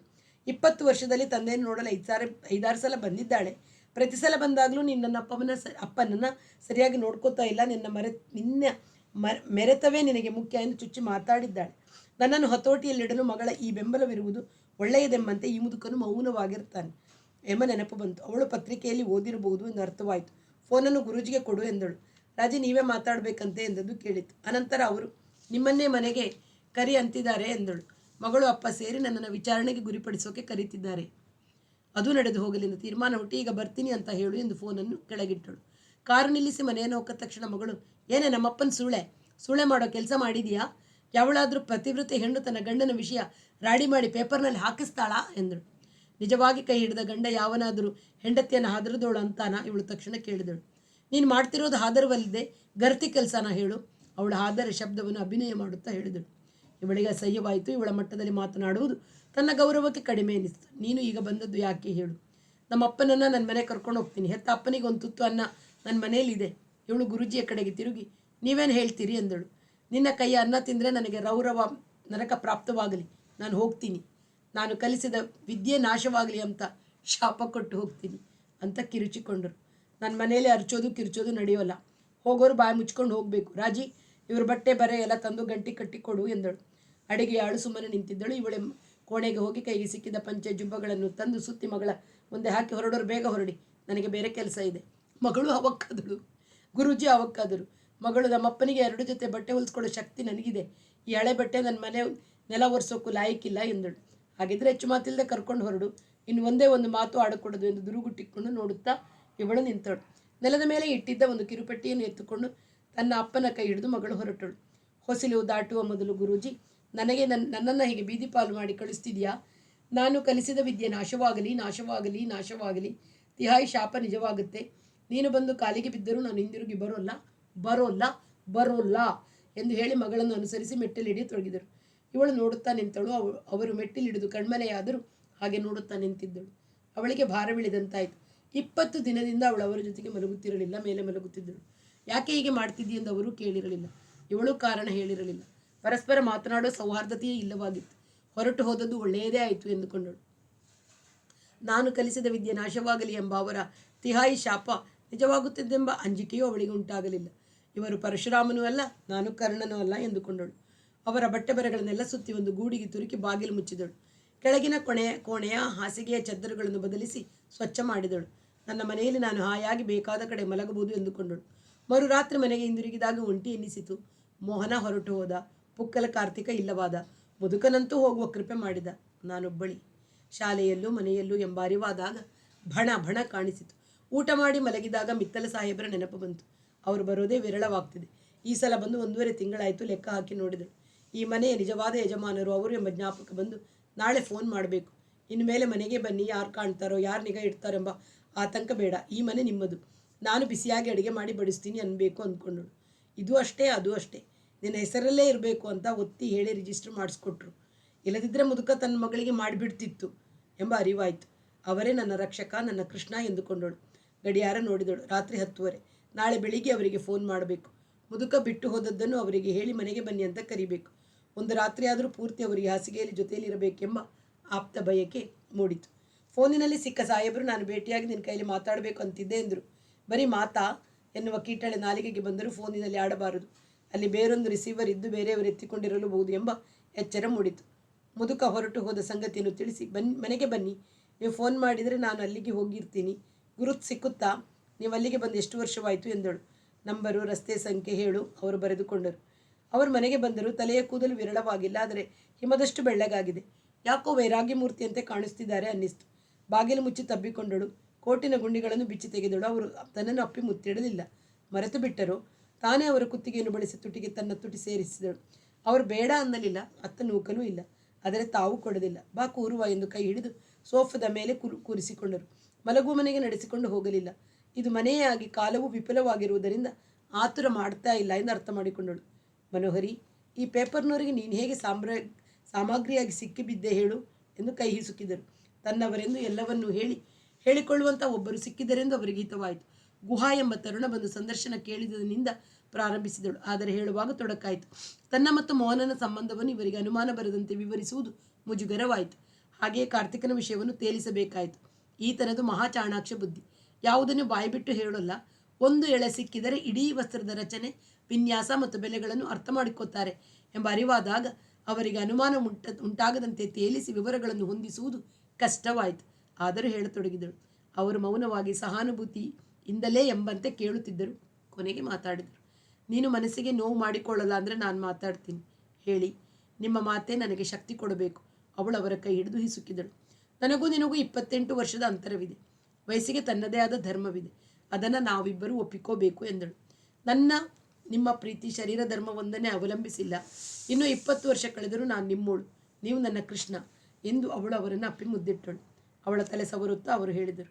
ಕಲಾವಿದೆಗೆ ಇನ್ನೊಬ್ಬ ಕಲಾವಿದನ ಮೇಲೆ, ಕಲಾವಿದನಿಗೆ ಇನ್ನೊಬ್ಬ ಕಲಾವಿದೆಯ ಮೇಲೆ ಹುಟ್ಟುವಷ್ಟು ಪ್ರೀತಿ ಸಾಧಾರಣ ವ್ಯಕ್ತಿಯ ಮೇಲೆ ಹುಟ್ಟೋದು ಸಹಜವಲ್ಲ. ಇತರರು ಕಲಾವಿದರ ಪ್ರೀತಿಯನ್ನು ಬಯಸುವುದು ಅತಿಕ್ರಮಣ ಅಂತ ನಾನು ಅರ್ಥ ಮಾಡ್ಕೊಂಡಿದ್ದೀನಿ. ಏನು ನೀವಂತಿರೋದು? ಅವರ ಗ್ರಹಿಕೆಯನ್ನು ವಿರೋಧಿಸುತ್ತಾ ವಿರೋಧಕ್ಕೆ ಅಭಿನಯದ ತೀವ್ರತೆಯನ್ನು ಸೇರಿಸಿ ಅವಳು ಕೇಳಿದಳು. ನಿನ್ನ ಸ್ವಂತ ವಿಷಯ ಬರೆಯೋಕ್ಕೆ ಪತ್ರಿಕೆಯವರಿಗೆ ಯಾವ ಅಧಿಕಾರವೂ ಇಲ್ಲ. ಸರಿಯಾದ ಕಾನೂನು ಮಾಡಿ ಅವರಿಗೆ ಜೈಲು ಶಿಕ್ಷೆ ಮಾಡಬೇಕು ಅಂತ ನನ್ನ ಅಭಿಪ್ರಾಯ. ಆದರೆ ಬೆಂಕಿ ಇಲ್ಲದೆ ಹೊಗೆ ಹುಟ್ಟೋಲ್ಲ. ಮೋಹನಲಾಲನಲ್ಲಿ ನೀನು ಅನುರಕ್ತಳಾಗಿರಲಿಲ್ವೇ? ನಿಜ ಹೇಳು. ಅನಂತರ ಕಾರ್ತಿಕರಾಮನಲ್ಲಿ ಅನುರಾಗವಿರಲಿಲ್ವೇ? ನಿನ್ನನ್ನು ಭರ್ತ್ಸನೆ ಮಾಡೋಕ್ಕೆ ನಾನು ಈ ಪ್ರಶ್ನೆ ಕೇಳ್ತಿಲ್ಲ. ನಿನಗೆ ಅದು ಸಹಜ. ಅದು ನಿನ್ನ ಪ್ರಪಂಚ. ಹೊರಗಿನವನಾದ ನನ್ನಂತೋನಿಗೆ ಅದರೊಳಗೆ ಪ್ರವೇಶವಿರಬಾರದು. ಆದರೆ ವ್ಯವಹಾರ ಧರ್ಮ ಬೇರೆಯೇ ಇರುತ್ತೆ. ನೀವು ಹಣ ಇರೋರ ಕೈಗೆ ಸಿಕ್ಕಿಕೋತೀರಿ. ಅವರು ಅವಳ ಕಣ್ಣುಗಳನ್ನು ಹುಡುಕಿ ಹಿಡಿದಿಟ್ಟು ಆಡಿದ ಮಾತುಗಳನ್ನು ಅಲ್ಲಗೆಳೆಯಲು ಅವಳಿಗೆ ಹೆಣಗಿದರೂ ಸಾಧ್ಯವಾಗಲಿಲ್ಲ. ನೀವು ಮಾಡಿರೋ ಉಪಕಾರಕ್ಕೇನು ಕೊಟ್ಟರೂ ಸಾಲದು. ಪ್ರವೇಶವಿರಬಾರ್ದು ಅಂತ ಯಾಕಂತೀರಿ ಎಂದು ಅವರ 2 ಕೈಗಳನ್ನು ಹಿಡಿದು ಹಿಸುಕಿದರು. ಉಪಕಾರ ಮಾಡೋದಿದ್ರೆ ಮಾಡಿ. ನಿಮ್ಮ ಕಲೆಯನ್ನು ನೋಡಿ ಆನಂದಿಸಿ ದೂರವಿರಬೇಕು. ಆದರೆ ಯಾರಿಗೂ ಹಾಗೆ ನಿರ್ಲಿಪ್ತರಾಗಿರೋದಕ್ಕೆ ಸಾಧ್ಯವಿಲ್ಲ. ಕಲಾವಿದರ ಮೇಲೆ ಹುಟ್ಟುವ ಆಕರ್ಷಣೆ ಮೂಲ ಮಾಯೆಯನ್ನು ಮೀರಿಸುತ್ತೆ. ಅದಕ್ಕೆ ಎಷ್ಟೋ ಜನ ತಮ್ಮ ಆಸ್ತಿ ಅಡವುಗಳನ್ನೆಲ್ಲ ಕಲಾವಿದೆಯರಿಗೆ ಒಪ್ಪಿಸಿ ಭಿಕಾರಿಗಳಾಗ್ತಾರೆ. ಆಸ್ತಿ ಇದ್ದು ಸ್ವಾತಂತ್ರ್ಯವೂ ಇದ್ದರೆ ಹೆಂಗಸರು ಕಲಾವಿದರಿಗೆ ಒಪ್ಪಿಸಿ ಟೋಪಿ ಬೀಳ್ತಿದ್ರು. ಆದರೆ ನೀನು ಎಂದೂ ನನ್ನನ್ನು ಕೇಳಲಿಲ್ಲ. ನಾನು ನಿನಗೆ ಕೊಟ್ಟಿದ್ದೇನಾದರೂ ಸ್ವ ಇಚ್ಛೆಯಿಂದ, ಅದು ನನ್ನ ಗಳಿಕೆಯ ತೃಣ ಮಾತ್ರವನ್ನು. ನಿನಗೆ ದುರಾಶೆ ಇಲ್ಲ. ಗಂಡಸರನ್ನು ಮಾಯೆಗೆ ಸಿಕ್ಕಿಸಲು ಕಲೆಯನ್ನು ಬಳಸುವ ಲೌಕಿಕವಿಲ್ಲ. ಅದಕ್ಕೆ ನಾನು ನಿನ್ನನ್ನು ಗೌರವಿಸ್ತೀನಿ. ಅವಳಿಗೆ ನೆಮ್ಮದಿಯಾಯಿತು. ನನ್ನನ್ನು ನೀವೊಬ್ಬರೇ ಅರ್ಥ ಮಾಡಿಕೊಂಡಿರೋದು ಎನ್ನುತ್ತಾ ಅವರ ತುಟಿಗೆ ಮುತ್ತಿಟ್ಟಳು. ಅವಳ ಕಣ್ಣುಗಳಲ್ಲಿ ನೀರು ತುಂಬಿಕೊಂಡಿತು. ಅದನ್ನು ತಮ್ಮ ಬೆರಳುಗಳಿಂದ ಒರೆಸುತ್ತಾ ಅವರು ಹೇಳಿದರು, ಅದಕ್ಕೆ ನಿನ್ನ ಸ್ನೇಹವನ್ನು ಯಾವತ್ತಿಗೂ ಮುಂದುವರಿಸಬೇಕು ಅನ್ನೋ ಮನಸ್ಸು ನನಗಿದೆ. ನಿನಗೆ ಯಾವತ್ತೂ ಏನು ಕಷ್ಟವಿದ್ದರೂ ನನಗೆ ಫೋನ್ ಮಾಡು. ನಾನು ಬದುಕಿರುವವರೆಗೆ ಸಹಾಯ ಮಾಡ್ತೀನಿ. ಶರೀರವನ್ನು ನಿನ್ನ ಕಲಾವಿದ ಮಿತ್ರರಿಗೆ ಅರ್ಪಿಸಿಕೊಂಡಿದ್ದೀಯಾ ಅಂತ ಮಾತ್ರವಲ್ಲ, ನಿನ್ನ ಮನಸ್ಸು ಅತ್ತ ಹರಿದಿದೆ ಅನ್ನೋದು ಅರ್ಥವಾದ ನಂತರ ನನಗೆ ನಿನ್ನ ಮೇಲೆ ಪ್ರೇಮ ಉಳಿದಿಲ್ಲ. ಅದು ಅಲ್ಲದೆ ಶರೀರ ಸುಖ ಬಯಸೋದು ಮೃಗ ಪ್ರವೃತ್ತಿ ಆಗುತ್ತೆ. 70 ಮುಟ್ಟುತ್ತಿರೋ ಈ ವಯಸ್ಸಲ್ಲಿ ನನಗೆ ಕೇವಲ ಶರೀರ ಸುಖ ಸಾಧ್ಯವೂ ಇಲ್ಲ, ಅಗತ್ಯವೂ ಇಲ್ಲ. ನೀನು ಸಂಪೂರ್ಣ ನನ್ನವಳೇ ಆಗಿದ್ದ ವರ್ಷಗಳನ್ನು ನನ್ನ ಜನ್ಮದ ಭಾಗ್ಯದ ಅವಧಿ ಅಂತ ತಿಳ್ಕೊಂಡಿರ್ತೀನಿ ಎಂದು ಹೇಳಿ ಅವರು ಅವಳ ಬಲಗೈಯನ್ನು ತೆಗೆದುಕೊಂಡು ಹಿಡಿದು ಹಿಸುಕಿದರು. ಅವರ ಮಾತುಗಳನ್ನು ವಿರೋಧಿಸುವ, ಅಲ್ಲಗಳೆಯುವ ಶಕ್ತಿ ಅವಳಿಗೆ ಬರಲಿಲ್ಲ. ಕತ್ತೆತ್ತಿ ಅವರ ದೃಷ್ಟಿಯನ್ನು ಎದುರಿಸುವ ಶಕ್ತಿಯೂ ಹುಟ್ಟಲಿಲ್ಲ. ನರಗಳು ಉಬ್ಬಿಕೊಂಡು ತನ್ನ ಕೈಯನ್ನು ಹಿಸುಕಿ ಹಿಡಿದಿರುವ ಅವರ ಬಲಗೈಯನ್ನು ನೋಡತೊಡಗಿದಳು. 15 ವರ್ಷಗಳ ಹಿಂದೆ ಇವರು ನನ್ನ ಕೈಯನ್ನು ಹೀಗೆ ಬಿಗಿಯಾಗಿ ಹಿಡಿದಿದ್ದ ಅಲ್ಲಿಂದ ಇವರ ಮತ್ತು ನನ್ನ ಪ್ರೇಮ ಉಚಿಗುರಿ ಬೆಳೆದ ನೆನಪು ಮೂಡಿತು. ತಾನು ಏನಾದರೂ ಮಾತನಾಡಬೇಕು. ಮೋಹನಲಾಲರ ಕಾರ್ತಿಕನ ಬಗೆಗಿನ ಆಕರ್ಷಣೆ ಬೇರೆ ರೀತಿಯದು. ನಿಮ್ಮ ನಡುವಿನ ಪ್ರೀತಿಗೆ ಅದನ್ನು ಹೋಲಿಸುವ ತಪ್ಪು ಎಂದು ಏನಾದರೂ ಹೇಳುವ ಇಚ್ಛೆಯಾದರೂ ಒಳಗಿನಿಂದ ಮಾತು ಹುಟ್ಟಲಿಲ್ಲ. ಒಂಟಿತನ ಬಾಧಿಸತೊಡಗಿತು. ಶಾಲೆಯಲ್ಲಿ ಗುರುವೆಂಬ ಬಿಗಿಯನ್ನು ಇಟ್ಕೋಬೇಕು. ಮನೆಗೆ ಬಂದರೆ ಯಾರೂ ಇಲ್ಲ. ಈ ಸ್ಥಿತಿ ಹೇಗೆ ಬಂತು ಎಂದು ಆಲೋಚನೆ ಮಾಡಿದ್ದ ಸಂಗತಿಗಳೇ ಮತ್ತೆ ಮತ್ತೆ ಗಾಣ ಸುತ್ತುತ್ತಿದ್ದವು. ಇನ್ನು ಮೇಲೆ ಪೇಪರ್ನವರನ್ನು ಹತ್ತಿರ ಸೇರಿಸಬಾರದೆಂದು ಮನಸ್ಸು ಹೇಳುತ್ತಿತ್ತು. ಆದರೆ ಅವರಿಂದ ಸಂಪೂರ್ಣ ದೂರವಾದರೆ ನರ್ತನ ಜಗತ್ತಿನಲ್ಲಿ ಮುಂಚೂಣಿಯಲ್ಲಿರುವುದು ಸಾಧ್ಯವಿಲ್ಲ ಎಂಬ ವ್ಯವಹಾರ ಜ್ಞಾನವೂ ಎಚ್ಚರಿಸುತ್ತಿತ್ತು. ಕಾರ್ತಿಕನನ್ನು ಮನಸ್ಸಿನಿಂದ ಸಂಪೂರ್ಣ ವಜಾ ಮಾಡಿದಳು. ಆದರೆ ಮೋಹನಲಾಲನ ನೆನಪು ಬಾಧಿಸತೊಡಗಿತು. ತೀವ್ರ ಉತ್ಕಟ ಪ್ರೇಮವೆಂದರೆ ಅವನೊಡನೆ ಇದ್ದ ಆರಂಭದ ವರ್ಷದ್ದು ಎಂಬ ನೆನಪು ಮಾತ್ರ ತುಂಬಿಕೊಳ್ಳುವುದು. ಮಿತ್ತಲ ಸಾಹೇಬರ ಮಾತು ನಿಜ. ಕಲಾವಿದನಿಗೆ ಇನ್ನೊಬ್ಬ ಕಲಾವಿದೆಯೊಡನೆ ಆಗುವ ಪ್ರಣಯದ ತೀವ್ರತೆ ಬೇರೆ ಯಾರೊಡನೆ ಹುಟ್ಟುವುದು ಇಲ್ಲ ಎನ್ನಿಸತೊಡಗಿತು. 6,000 ಕಳಿಸಬೇಕೆಂದರೆ ಎಲ್ಲೋ ಕಾರ್ಯಕ್ರಮ ಸಿಕ್ಕಿದೆ, ದೇವಲಾಲಿ ಮಾರ್ಗ ಕೊರೆಗಾಂವ್ಗೆ ಹೋಗಿ ಬಂದರೆ ಹೇಗೆ ಎಂಬ ವಿಚಾರ ಬಂತು. ಆದರೆ ಅವನು ತನಗಾದ ಅವಮಾನವನ್ನೆಲ್ಲ ಕೂಡಿಟ್ಟುಕೊಂಡು ಮುಯಿ ತೂರಿಸಿಕೊಳ್ಳುತ್ತಾನೆ ಎಂಬ ಅಂಜಿಕೆ ತುಂಬಿಕೊಂಡಿತು. ಒಂದು ದಿನ ಅಂಚೆಯಲ್ಲಿ ಶ್ರುತಿ ಸಂಗೀತ ಸಭೆಯ ಒಂದು ಅಚ್ಚಾದ ಪ್ರಚಾರ ಪತ್ರ ಬಂತು. ಮೇಲೆ ಪ್ರಸಾರದ ಕೃಪೆಗಾಗಿ ಎಂದು ಕೂಡ ಮುದ್ರಿತವಾಗಿತ್ತು. ದಿಲ್ಲಿಯಲ್ಲಿ ಪಂಡಿತ್ ಮೋಹನ್ ಲಾಲರ ಕಚೇರಿ ಏರ್ಪಾಡಾಗಿತ್ತು. ಟಿಕೆಟ್ ದರ, ದೊರೆಯುವ ಸ್ಥಳ ಹಾಗೂ ದೂರವಾಣಿ ಸಂಖ್ಯೆ ಕೊಟ್ಟಿದ್ದುದಲ್ಲದೆ ತುಸು ದೊಡ್ಡದಾಗಿ ಕಲಾವಿದನ ಪರಿಚಯ ಮಾಡಿಕೊಟ್ಟಿತ್ತು. ಗಾಯಕನಾಗಿ ಹುಟ್ಟು ಪಡೆದ ಪಂಡಿತ್ ಮೋಹನ್ ಲಾಲರ ಬಗೆಗೆ ಮುಂಬಯಿಯ ಪತ್ರಿಕೆಗಳ ಅಭಿಪ್ರಾಯಗಳ ಕೆಲವು ತುಣುಕುಗಳನ್ನು ಕೆಳಗೆ ಕೊಟ್ಟಿದ್ದೇವೆ. 3.5 ವರ್ಷಗಳಲ್ಲಿ ಸಂಪೂರ್ಣ ನೃತ್ಯ ಗಾಯಕನಾಗಿ ಶುದ್ಧ ರಾಗಸಂಗೀತ ಲೋಕಕ್ಕೆ ಕಳೆದು ಹೋಗಿದ್ದ ಮೋಹನಲಾಲರು ಮುಂಬೈ ಪ್ರೆಸ್ ಕ್ಲಬ್ನಲ್ಲಿ ಕೊಟ್ಟ ಬೆನಿಫಿಟ್ ಕಾರ್ಯಕ್ರಮದಲ್ಲಿ ತಮ್ಮ ಗಟ್ಟಿ ಪುನರ್ಜನ್ಮವನ್ನು ಸಾಧಿಸಿ ತೋರಿಸಿದ್ದಾರೆ. ನಾಟ್ಯ ಗಾಯನ, ನರ್ತನ ಗಾಯನ, ಟುಮರಿ ಮೊದಲಾದ ಗಾಯನ, ಬೇರೆ ಬೇರೆ ಪ್ರಕಾರಗಳಿಗೆ ತಾಯಿ ಬೇರಾದ ರಾಗ ಗಾಯನದಲ್ಲಿ ತಮ್ಮ ಅನನ್ಯ ಸಾರ್ವಭೌಮತ್ವವನ್ನು ಪ್ರತಿಷ್ಠಾಪಿಸಿಕೊಂಡಿದ್ದಾರೆ. ಲಘುಪತ್ರಿಕೆಗಳು ಏನೇ ಬರೆದಿರಲಿ, ಮೋಹನಲಾಲರ ಪುನರಾಗಮನವು ಸಂಗೀತ ಪ್ರೇಮಿಗಳಿಗೆ ಇತ್ತೀಚಿನ ವರ್ಷಗಳ ಅತ್ಯಂತ ಸಂತೋಷದ ಸುದ್ದಿಯಾಗಿದೆ. ಶುದ್ಧ ರಾಗ ಸಂಗೀತಕ್ಕೆ ಹಿಂದಿರುಗಿದ್ದರೂ ತಮ್ಮಲ್ಲೇ ಮೊದಲೇ ಇದ್ದ ಭಾವ ಸಾಂದ್ರತೆಯನ್ನು ಮೋಹನಲಾಲರು ಅಲ್ಲಿ ಆದ ಅನುಭವದಿಂದ ಹೆಚ್ಚು ಶ್ರೀಮಂತಗೊಳಿಸಿಕೊಂಡಿದ್ದಾರೆ.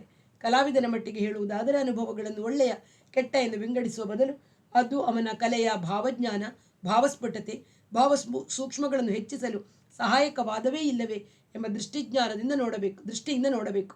ಮೋಹನಲಾಲರ 3.5 ವರ್ಷದ ಸ್ವಸ್ಥಾನ ಭ್ರಷ್ಟತೆ ಕೂಡ ಅವರ ಸಂಗೀತವು ಹೆಚ್ಚು ಪ್ರೌಢವಾಗಲು ಸಹಾಯಕವಾಗಿದೆ.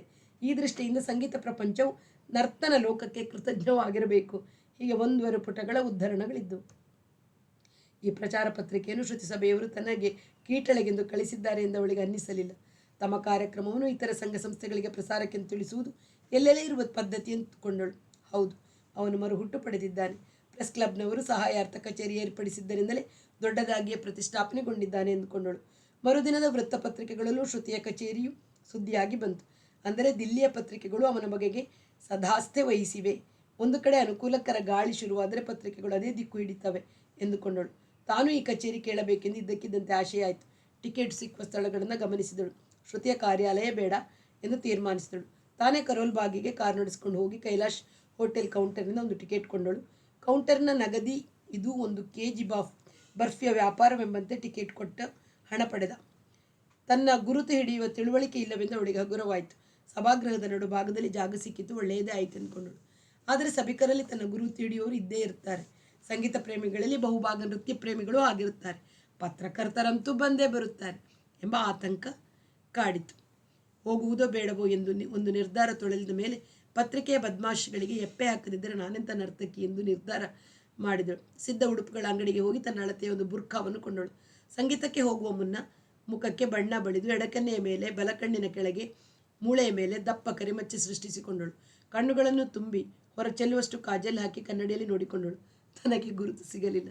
ಕಚೇರಿ ಆರಂಭವಾಗಲು 5 ನಿಮಿಷವಿರುವಾಗ ಸಭಾಗೃಹವನ್ನು ಪ್ರವೇಶಿಸಿ ತನ್ನ ಜಾಗದಲ್ಲಿ ಕೂತಳು. ಆರಂಭವಾಗಲು ಪ್ರೇಕ್ಷಕ ವಲಯ, ದೀಪಗಳು ಮಂದವಾಗಿ ಸಭಿಕರ ಗಮನವೆಲ್ಲ ವೇದಿಕೆಯಲ್ಲಿ ನಡುವ ತನಕ ತನ್ನ ಬುರ್ಕಾದ ಮುಖಮುಚ್ಚಳವನ್ನು ತೆಗೆಯಲಿಲ್ಲ. ಹೌದು, ಅವನು ತನ್ನ ಮೂಲ ಶಕ್ತಿಯಿಂದ ಪ್ರಕಾಶಿಸುತ್ತಿದ್ದಾನೆ. ಸ್ವರ ಶುದ್ಧಿ, ಭಾವಶುದ್ಧಿಗಳು ಮಾತ್ರವಲ್ಲ, ಭಾವಶಾಂತಿಯನ್ನು ಸಾಧಿಸಿದ್ದಾನೆ. ಷಡ್ಜ ಹಚ್ಚಿದ ಕ್ಷಣದಲ್ಲಿಯೇ ಭಾವಶಾಂತಿ ಪ್ರಸರಿಸಿ ಬಿಟ್ಟಿತು. ನೀರಿನಂತೆ ತೆಳುವಾದದ್ದಲ್ಲ, ಹಾಲಿನಂತೆ ಮಂದವಾಗಿ ಸುತ್ತಲೂ ವಿಸ್ತರಿಸುವ ಅದೂ ಅಲ್ಲ, ಬೆಳದಿಂಗಳಿನಂತೆ ಪಸರಿಸುವ ಶಾಂತಿ ಎನಿಸಿತು. ಇಲ್ಲಿ ಸದ್ದು ಗದ್ದಲಕ್ಕೆ ಆಸ್ಪದವಿಲ್ಲ. ತಬಲಜಿಯ ಅಹಂಕಾರ ತಲೆ ಎತ್ತುವಂತಿಲ್ಲ. ಬಾಹ್ಯ ಗಮನವಿಲ್ಲ. ಇಡೀ ಚಲನೆಯು ಗುರುತಿಸಲು ಕಷ್ಟವಾಗುವ ಅಂತರಂಗದ ಕೇಂದ್ರವನ್ನು ಗೆಲ್ಲಲು ಸಜ್ಜಾಗುತ್ತಿರುವ ನಿಧಾನ ಚಲನೆ. ಧ್ಯಾನ, ನರ್ತನವಲ್ಲ. ಶುದ್ಧ ನಿಶ್ಶಬ್ದ ಲಾಸ್ಯ, ತಾಂಡವವಲ್ಲ ಎಂದುಕೊಂಡಳು. ಸಭೆ ಮಾತ್ರವಲ್ಲ, ಇಡೀ ಸಭಾಂಗಣವು ಧ್ಯಾನದಲ್ಲಿ ತೊಡಗಿದ ವಿಶಾಲ ಗುಹೆಯಂತಾಗಿದೆ. ತುಸು ಹೊತ್ತಿನಲ್ಲಿ ತನಗೆ ಶಾಂತಿ ಅನುಭವವಾಗುತ್ತಿದೆ. ಅವನು ನನ್ನ ಪ್ರೇಮಿಯಾಗಿದ್ದ, ಈಗ ಬಿಟ್ಟು ಹೋಗಿದ್ದಾನೆ, ತನಗೆ ಸ್ಪರ್ಧಿಯಾಗಿ ವಿಜೃಂಭಿಸುತ್ತಿದ್ದಾನೆ ಎಂಬ ಬಾಧಕ ಭಾವಗಳೆಲ್ಲ ಅಡಗಿ ತಣ್ಣಗಾಗಿ ಸ್ವರ ಶಾಂತಿಯೊಂದೇ ನಿಜವಾಗಿದೆ. ಕಪ್ಪು ಕಾಜಲ್ ಬಳಿದುಕೊಂಡಿದ್ದ ಕಣ್ಣಂಗಳಗಳಲ್ಲಿ ಸೂಕ್ಷ್ಮವಾಗಿ ನೀರು ದ್ರವಿಸಿತು. ಅಷ್ಟು ದೂರದ ವೇದಿಕೆಯ ಮಧ್ಯದಲ್ಲಿ ಕೂತು ಅರನಿಮೀಲಿತನಾಗಿ ಸ್ವರ ಶೋಧನೆಯಲ್ಲಿ ತೊಡಗಿರುವ ಅವನು ಕಾಣದಂತಾಯಿತು. ಕಣ್ಣಿನಿಂದ ಕಂಡೇನಾಗಬೇಕು ಎನಿಸಿ ರೆಪ್ಪೆಗಳನ್ನು ಮುಚ್ಚಿಕುಳಿತಳು. ಮಾರಾವ ರಾಗದ ಆಲಾಪವನ್ನೇ 1 ತಾಸು ಮಾಡಿ ನಿಲ್ಲಿಸಿದ. ಚೀಸ್ ಹಾಡಲಿಲ್ಲ. ಅಂತರ್ಮುಖಿ ಟೇಕಗಳನ್ನೇ ಬಿಟ್ಟರೆ ತಬಲದವನಿಗೆ ಕೆಲಸದ ಅವಕಾಶವೇ ಕೊಡಲಿಲ್ಲ. ಇದು ಕೇವಲ ರಾಗ ಗಾಯನವಲ್ಲ, ಮಂತ್ರಕ್ರಿಯೆ. ನಿಲ್ಲಿಸಿದ ನಂತರ ಕೂಡ ಮುಗಿಯಿತೆಂಬುದೂ ಅರ್ಥವಾಗದೆ ಪ್ರೇಕ್ಷಕರು ಕೇಳುತ್ತಲೇ ಇದ್ದರು. ಅನಂತರ ಕಾಮಾಜ್ ರಾಗವನ್ನು ವಿಸ್ತಾರವಾಗಿ ಹಾಡಿ ವಿರಾಮ ಕೊಟ್ಟ. ಜನಗಳು ಚಹಾ ಕುಡಿಯಲು ಹೋದರು. ಇವಳು ಕುಳಿತಲ್ಲಿಂದ ಕದಲಲಿಲ್ಲ. ತನ್ನ ತಲೆಯ ಮುಸುಕನ್ನು ಮುಚ್ಚಿಕೊಂಡಳು. ಇವಳ ಎದುರೇ ಕುಳಿತ 2 ಗೆಳೆಯರು ಹೋಗಲಿಲ್ಲ. ಪೊಟ್ಟಣದಲ್ಲಿ ಸುತ್ತಿ ತಂದಿದ್ದ ಬೀಡ ತೆಗೆದು ಬಾಯಿಗೆ ಹಾಕಿ ಮಾತನಾಡಿಕೊಳ್ಳತೊಡಗಿದರು. ಅವಳನ್ನು ಬಿಟ್ಟಿದ್ದು ಒಳ್ಳೆಯದೇ ಆಯಿತು, ಒಬ್ಬ ಅಂದ. ಬರೀ ಅವನ ಗಾಯನ ಉಳ್ಕೊಂಡಿತು ಅಂತ ಅಲ್ಲ, ಅವಳು ಹಾಕಿದ ಅನ್ನ ತಿಂದ್ಕೊಂಡು ಇರ್ತಿದ್ದಂತೆ. ಮೇಲೆ 3 ಕಾಸು ಕೈಖರ್ಚಿಗೆ ಇಲ್ಲದೆ. ಈಗ ಇವನ ಫೀಸು ಎಷ್ಟು ಗೊತ್ತಾ? ಅವಳನ್ನು ಬಿಟ್ಟು 5 ತಿಂಗಳಲ್ಲಿ 50,000. ಪ್ಲೇನ್ ಪ್ರಯಾಣ. ಇಂಪೀರಿಯಲ್ ಹೋಟೆಲಲ್ಲಿ ಇಳಿಸಿದ್ದಾರಂತೆ. ಶ್ರುತಿಯ ಟ್ರೆಷರರ್ ನನ್ನ ಕೊಲೀಗ್ ಹೇಳಿದ. ವಿರಾಮದ ನಂತರ ಅವನು ಶಹನ ಆರಂಭಿಸಿದ. ದಿಲ್ಲಿಯ ಶ್ರೋತೃಗಳಿಗೆ ಅಪೂರ್ವದ ರಾಗವಾಗಿತ್ತು. ಇವಳಿಗೆ ಅದು ಒಂದು ವಿಧವಾದ ಅವಲಂಬನೆಯನ್ನು ಕೊಟ್ಟಿತು. ಅಢಾಣದ ಉತ್ಸಾಹ, ದರ್ಬಾರಿಯ ಗಾಂಭೀರ್ಯ, ಮಲ್ಹಾರದ ಸಂಕಟದ ನಡುವಿನ ಭರವಸೆಗಳನ್ನು ಸೂಚಿಸುತ್ತಾ ಕಷ್ಟವೇ ಕೊನೆಯಲ್ಲ, ತಾಳಿದರೆ ಬಾಳುಂಟು ಎಂಬಂಥ ಸಹಿಷ್ಣುತಾ ಶಕ್ತಿ ಮೂಡತೊಡಗಿತು. ನೀ, ಧನಿ, ಪ, ಧಮದ ಎಂಬ ಸ್ವರ ವಿನ್ಯಾಸ ಸ್ಥಾನಗಳಲ್ಲಿ ತನ್ನ ಬಲಗೈಯನ್ನಾಡಿಸುತ್ತಾ ಭಾವವನ್ನು ಆತ್ಮಸಾತ್ ಮಾಡಿಕೊಳ್ಳತೊಡಗಿದಳು. ತಾನು ಧರಿಸಿರುವ ಬುರುಕಾಗೆ ಈ ಹಸ್ತ ವಿನ್ಯಾಸವು ವಿಸಂಗತವಾಗುತ್ತದೆಂದು ಎಡಬಲದವರೋ ಹಿಂಬದಿಯವರೋ ಅಂದುಕೊಂಡರೆಂಬ ಆತಂಕವೂ ಆಗಲಿಲ್ಲ. ಸಂಚಾರಿ ಭಾವಗಳು ಬೆಳೆದು ಹೊಳೆಯಾಗಿದ್ದ ರಾಗವು ನದಿಯಾಗಿ ತುಂಬಿಕೊಂಡ ನಂತರ ಇವನೊಬ್ಬನೇ ನನಗೆ ದಿಕ್ಕು ಎನಿಸಿಬಿಟ್ಟಿತು. ಇಷ್ಟು ದೊಡ್ಡ ಗಾಯಕ ಹೇಳಿದಂತೆ ಕೇಳುತ್ತಿದ್ದ, ಸಂಪೂರ್ಣ ನನ್ನವನಾಗಿದ್ದ. ಅವನಿದ್ದರೂ ಕಾರ್ತಿಕನನ್ನು ಬಯಸಿದೆ, ಒಪ್ಪಿಸಿಕೊಂಡೆ. ಅದಕ್ಕೆ ಹೀಗೆ ಶಿಕ್ಷಿಸಿ ಹೊರಟು ಹೋದ ಎನಿಸಿತು. ಮೋಹನ್, ನೀನು ಮಾಡಿದ ಶಿಕ್ಷೆಗೆ ನಾನು ಅರ್ಹಳು. ನಿನ್ನದು ತಪ್ಪಿಲ್ಲ. ನೀನು ಕ್ರೂರಿಯಲ್ಲ, ಉದಾತ್ತ. ಶಿಕ್ಷೆಗೂ ಮಿತಿ ಇರಬೇಕು. ಅದು ತಪ್ಪಿನ ಸಮತೂಕದ್ದಾಗಿರಬೇಕು. ನೀನು 1% ಮಾತ್ರೆಯ ಸಮವನ್ನು ಮೀರುವವನಲ್ಲ. ನನ್ನನ್ನು ಒಪ್ಪಿಕೋ. ನನ್ನನ್ನು ನರ್ತನಕ್ಕೆ ಹಾಡಬೇಡ. ನನ್ನ ಕಾರ್ಯಕ್ರಮಗಳಿಗೆ ಬರಬೇಡ. ಈಗ ಮನೆ ಸಂಪೂರ್ಣ ಖಾಲಿ ಇದೆ, ಅಲ್ಲಿಯೇ ಇದ್ದು ಬಿಡು. ನಿನಗೆ ಬೇಕಾದಂತೆ ಅಭ್ಯಾಸ ಮಾಡು, ಸ್ವರ ಸಾಧನೆ ಮಾಡು. ನಿನ್ನ ಕೋಣೆಯ ಹೊರಗಿನಿಂದಲೇ ಅದನ್ನು ಕೇಳಿ ನಾನು ಆಯಾ ದಿನಕ್ಕೆ ಬೇಕಾದ ಶಕ್ತಿಯನ್ನು ಪಡಿತೀನಿ. ನಿನಗಿಷ್ಟ ಬಂದಂತೆ ಕಚೇರಿಗಳನ್ನು ಒಪ್ಪಿಕೋ. ನಿನಗಿಷ್ಟ ಬಂದಷ್ಟು ಫೀಸ್ ಸಂಪಾದಿಸು. ನನಗೆ 1 ಕಾಸು ಕೊಡಬೇಡ. ನಿನ್ನ ವಾಸ, ಊಟ, ಬಟ್ಟೆ, ಸೇವೆ ಎಲ್ಲ ನನ್ನದು. ನನಗಾದರೂ ಬೇರೆ ಯಾರಿದ್ದಾರೆ? ನಿನಗೆ ಅರ್ಪಿಸಿ ನಿನ್ನ ಸೇವೆ ಮಾಡೋದ್ರಲ್ಲೇ ನನ್ನ ಜೀವನ ಸಾರ್ಥಕ್ಯವಿದೆ. ಮಿತ್ತಲ್ ಸಾಹೇಬ್ರ ಮಾತು ನಿಜ. ಕಲಾವಿದೆಯು ಇನ್ನೊಬ್ಬ ಕಲಾವಿದನನ್ನು ಮಾತ್ರ ಪ್ರೀತಿಸಬಲ್ಲಳು. ನಿನ್ನಂತೆ ಭಾವದ ಮಹಾನದಿಯನ್ನು ತುಂಬಿ ಹರಿಸಬಲ್ಲ ಬೇರೊಬ್ಬನಿಲ್ಲ. ಪ ನಿ ಮ ಪ ಸ ಹಾ ಹಾ. ನೀನು ಕೋಪದಲ್ಲಿ ಹೋಗಿ ಆ ಹೆಂಡತಿಯ ಬೋನ್ನಲ್ಲಿ ಬಿದ್ದಿಲ್ಲ ತಾನೆ? ನಿನ್ನ ಗಾಯನ ಮುಗಿದ 1 ತಾಸಿನ ನಂತರ ಇಂಪೀರಿಯಲ್ ಹೋಟೆಲ್ಗೆ ಬರ್ತೀನಿ. ಶ್ರುತಿಯ ಕಾರ್ಯದರ್ಶಿ ಮೊದಲಾಗಿ ಜನರಿದ್ದರೂ ನನಗೆ ಭಯವಿಲ್ಲ. ಈ ಬುರ್ಕ ತೆಗೆದು ಕಾರಿನಲ್ಲಿ ಹಾಕಿಯೇ ಬರ್ತೀನಿ. ನಾವಿಬ್ಬರು ಒಂದೇ ಆಗುವಾಗ ಯಾರು ಏನಂದುಕೊಂಡಾರೆಂಬ ಅಂಜಿಕೆ ಯಾಕೆ? ಯಾವ ಪೇಪರ್ನವರು ಏನಾದರೂ ಬರೆದುಕೊಳ್ಳಲಿ. ಪ್ರೇಮಿಗಳು ಶಾಶ್ವತವಾಗಿ ಒಂದಾಗುವ ಘನ ಮುಹೂರ್ತದಲ್ಲಿ ಶಹನಾಯಿ ನುಡಿದರೆ ಶುಭನಾದ, ನಾಯಿ ಬೊಗಳಿದರ ದೃಷ್ಟಿ ನಿವಾರಣೆ. ಕಾರಿನಲ್ಲಿ ಕುಳಿತಾಗ ತುಸು ಎಚ್ಚರ ಹುಟ್ಟಿತು. ಮುನ್ನುಗ್ಗಿ ಹೋಗುವ ಲಹರಿ ನನಗೆ ಬಂದಿದೆ. ಅವನು ಹೇಗೆ ವರ್ತಿಸುತ್ತಾನೋ. ಜನರ ಎದುರಿಗೆ ಅವಮಾನಕರವಾಗಿ ತಿರಸ್ಕರಿಸಿದರೆ ಸ್ಟಾರ್ಟ್ ಮಾಡದೆ 10 ನಿಮಿಷ ಮೌನವಾಗಿ ಕುಳಿತಳು. ಮನೆಗೆ ಹೋಗುವುದು, 1 ತಾಸಿನ ನಂತರ ಫೋನ್ ಮಾಡುವುದು ಎಂದು ತೀರ್ಮಾನಿಸಿ ಚಾಲನೆ ಮಾಡಿದಳು. ಆದರೆ ಮನೆಯನ್ನು ಮುಟ್ಟಿದ ಬಾಗಿಲು ತೆಗೆದ ಮೇಲೆ ಇಂಥ ಸನ್ನಿವೇಶದಲ್ಲಿ ದೂರಧ್ವನಿಯು ಭಾವಸೇತುವನ್ನು ನಿರ್ಮಿಸುವುದಿಲ್ಲ. ಎದುರಿಗೆ ಹೋಗಬೇಕು. ಕಣ್ಣಿನಲ್ಲಿ ಕಣ್ಣನ್ನು ಜೋಡಿಸಿ ಅಂತರಂಗದ ಆಳಕ್ಕೆ ಇಳಿದು ಪ್ರವೇಶಿಸಬೇಕು. ಎಡ ಹಸ್ತದಿಂದ ಭುಜ ಹಿಡಿದು ಬಲಹಸ್ತದಿಂದ ಪಾದಗ್ರಹಣ ಮಾಡಿ ವಿರೋಧವನ್ನು ಆರಂಭದಲ್ಲಿ ಮುಳುಗಿಸಿ ಮಾತನಾಡಬೇಕು ಎನ್ನಿಸಿತು. ಈಗಲೂ ಅಲ್ಲಿಗೆ ಹೋಗೋಣವೇ? ಹೋಗುವ ವೇಳೆಗೆ ಒಟ್ಟು ಒಂದು ತಾಸು ಕಳೆದಿರುತ್ತೆ ಎಂದು ಗಡಿಯಾರ ನೋಡಿಕೊಂಡಳು. ರಾತ್ರಿ 10ರ ನಂತರ ಕೋಣೆಗೆ ಸಂದರ್ಶಕರನ್ನು ಬಿಡುವುದಿಲ್ಲ ಎಂಬ ಅಡ್ಡಿಯ ಜೊತೆಗೆ ನಿಮ್ಮನ್ನು ನೋಡಲು ಇಂಥವರು ಬಂದಿದ್ದಾರೆ ಅಂತ ಫೋನ್ನಲ್ಲಿ ಹೇಳುವುದು ಅಲ್ಲಿಯ ಕ್ರಮ. ನನ್ನ ಹೆಸರು ಹೇಳಿದ ತಕ್ಷಣ ಅವನು ಸಂದರ್ಶನ ನಿರಾಕರಿಸಬಹುದೆಂಬ ಆತಂಕ ಕಾಣಿಸಿತು. ಯಾವ ದಾರಿಯೂ ಕಾಣದೆ ಫ್ರಿಡ್ಜಿನಿಂದ ಊಟ ತೆಗೆದು ಬಿಸಿ ಕೂಡ ಮಾಡಿಕೊಳ್ಳದೆ ತಿಂದು ಮಲಗಿದಳು. ನಾಗಪುರದಲ್ಲಿ ಎಷ್ಟು ಸುಲಭವಾಗಿ ಸೇರಿದೆವು. ಯಾವ ಅಡ್ಡಿಯೂ ಎದುರಾಗಲಿಲ್ಲ. ಮನಸ್ಸಿನಲ್ಲಿ ಸುಳಿಯಲಿಲ್ಲ. ಮನೋಹರಿ, ರಾತ್ರಿ ಇಲ್ಲೇ ಇದ್ದು ಬಿಡಿ ಎಂದ. ನಾನು ಇದ್ದು ಬಿಟ್ಟೆ. ಯಾವ ಪ್ರೇಮಿಗಳು ಅನುಭವಿಸದ ಉತ್ಕಟತೆಯಿಂದ, ಯಾವ ರಾಸಾಯನಿಕ ಪ್ರಯೋಗವು ವಿಂಗಡಿಸಲು ಸಾಧ್ಯವಾಗದ ಏಕತೆಯಿಂದ ಬೆರೆತು ಬಿಟ್ಟೆವು. ಆದರೆ ಈಗ ಒಂದು ಸಲ ಒಡೆದ ನಂತರ ಸಂಪರ್ಕ ಸಾಧಿಸುವುದಕ್ಕೆ ಎಷ್ಟು ಅಡ್ಡಿ ಕಾಣಿಸುತ್ತಿದೆ ಎಂದುಕೊಂಡಳು. ಗಡಿಯಾರ ನೋಡಿದಳು. ಇಷ್ಟು ಹೊತ್ತಿನಲ್ಲಿ ಫೋನ್ ಮಾಡಿದರೂ ಸ್ವಾಗತ ಮೇಜಿನವರು ಎಚ್ಚರ ಮಾಡಿ ಸಂಪರ್ಕ ಕೊಡುವುದಿಲ್ಲ. ಸಾರಿ, ನಮ್ಮ ಅತಿಥಿ ವಿಶ್ರಾಂತಿಯಲ್ಲಿದ್ದಾರೆ ಎಂದು ಬಿಡ್ತಾರೆ. ಅಡ್ಡಿ ಕಂಡಿತು. 2 ವಾರ ಕಳೆದಿತ್ತು. ಯಾವ ಹಾದಿಯೂ ತೋಚಿರಲಿಲ್ಲ. ಒಂದು ಬೆಳಗ್ಗೆ ಶಾಲೆಯಲ್ಲಿ ಫೋನ್ ಬಂತು. ದೀದಿ, ನನ್ನ ನೆನಪಿದೆಯಾ? ಅದಿತಿ ಅಗರ್ವಾಲ್, ನಿಮ್ಮ ಶಿಷ್ಯೆ. ನೀವು ತಮಾಷೆಗೆ ಏ ಅಂತಿದ್ರಿ. ನನ್ನ ಮದುವೆಗೂ ಬಂದು ಆಶೀರ್ವಾದ ಮಾಡಿದ್ರಿ. ತವರು ಮನೆಗೆ ಬಂದಿದ್ದೇನೆ. ನಿಮ್ಮನ್ನು ನೋಡಬೇಕು ಅನ್ನಿಸಿದೆ. ಬೊಂಬೈಗಲ್ವೇ ನಿನ್ನನ್ನು ಕೊಟ್ಟದ್ದು? ಥ್ಯಾಂಕ್ ಯು ದೀದಿ, ನೀವು ಜ್ಞಾಪಕ ಇಟ್ಕೊಂಡಿದ್ದೀರಿ. ಬಾ, ಇನ್ನು ಅರ್ಧ ಗಂಟೆಗೆ ಬಿಡುವಾಗಿರ್ತೀನಿ. ಹೇಗಾದರೂ ಮಾತು ತೆಗೆದು ಸಂಕೋಚ ಬಿಟ್ಟು ಅವನ ಬಗ್ಗೆ ವಿಚಾರಿಸಬೇಕು ಎಂದುಕೊಂಡಳು. ಅವಳಿಗೆ ಸಂಗೀತದ ಆಸಕ್ತಿಯು ತುಂಬ ಇತ್ತು ಎನ್ನುವ ನೆನಪು ಬಂತು. ತರಗತಿಗಳೆಲ್ಲ ಮುಗಿದು ಓಂಪ್ರಕಾಶ್ ಕೂಡ ಹೋಗಿ ಆಗಿತ್ತು. ಇಷ್ಟು ದೊಡ್ಡ ಕಟ್ಟಡದಲ್ಲಿ ಒಬ್ಬಳೇ ಎನಿಸುತ್ತಿತ್ತು. ಬೆಳಗ್ಗೆ 10ರಿಂದ ಸಂಜೆ 4ರವರೆಗೆ ಸಂಪೂರ್ಣ ಖಾಲಿ. ಮಿತ್ತಲ್ ಸಾಹೇಬರು ತಿಂಗಳಿಗೊಮ್ಮೆ 1 ತಾಸು ಬರುತ್ತಿದ್ದರು. ಈ ಖಾಲಿ ಹೊಡೆಯುತ್ತಿರಲಿಲ್ಲ ಎಂಬ ನೆನಪಾಯಿತು.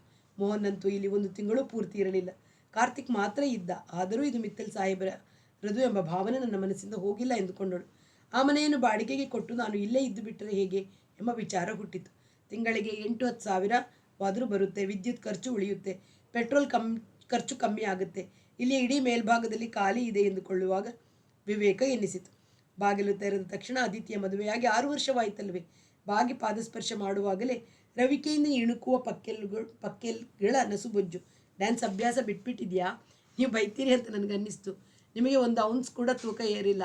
ನಾನು ಆಹಾರದಲ್ಲಿ ತುಂಬ ಕಟ್ನಿಟ್ಟಾದರೂ ಎಂದು ನಗುತ್ತಾ ಪಾದಸ್ಪರ್ಶ ಮಾಡಿದ ಬೆರಳುಗಳನ್ನು ಬಾಬ್ ಮಾಡಿಸಿದ ತಲೆಗೆ ಸವರಿಕೊಂಡಳು. ಒಳಗೆ ಆಫೀಸು ರೂಮಿನಲ್ಲಿ ಸೋಫಾದ ಮೇಲೆ ಎದುರು ಬದುರ ಕುಳಿತು ತನ್ನ ಕುಟುಂಬದ ಬಗೆಗೆ ಹೇಳಿಕೊಂಡಳು. 1 ಹೆಣ್ಣು 1 ಗಂಡು ಮಕ್ಕಳಿವೆ. ಹೆರಿಗೆ ಆದಮೇಲೆ ನರ್ತನ, ಅದು ಕಥಕ್ ಮಾಡಬಾರ್ದಂದರಂತೆ ಬಿಟ್ಟಿದ್ದಾಳೆ.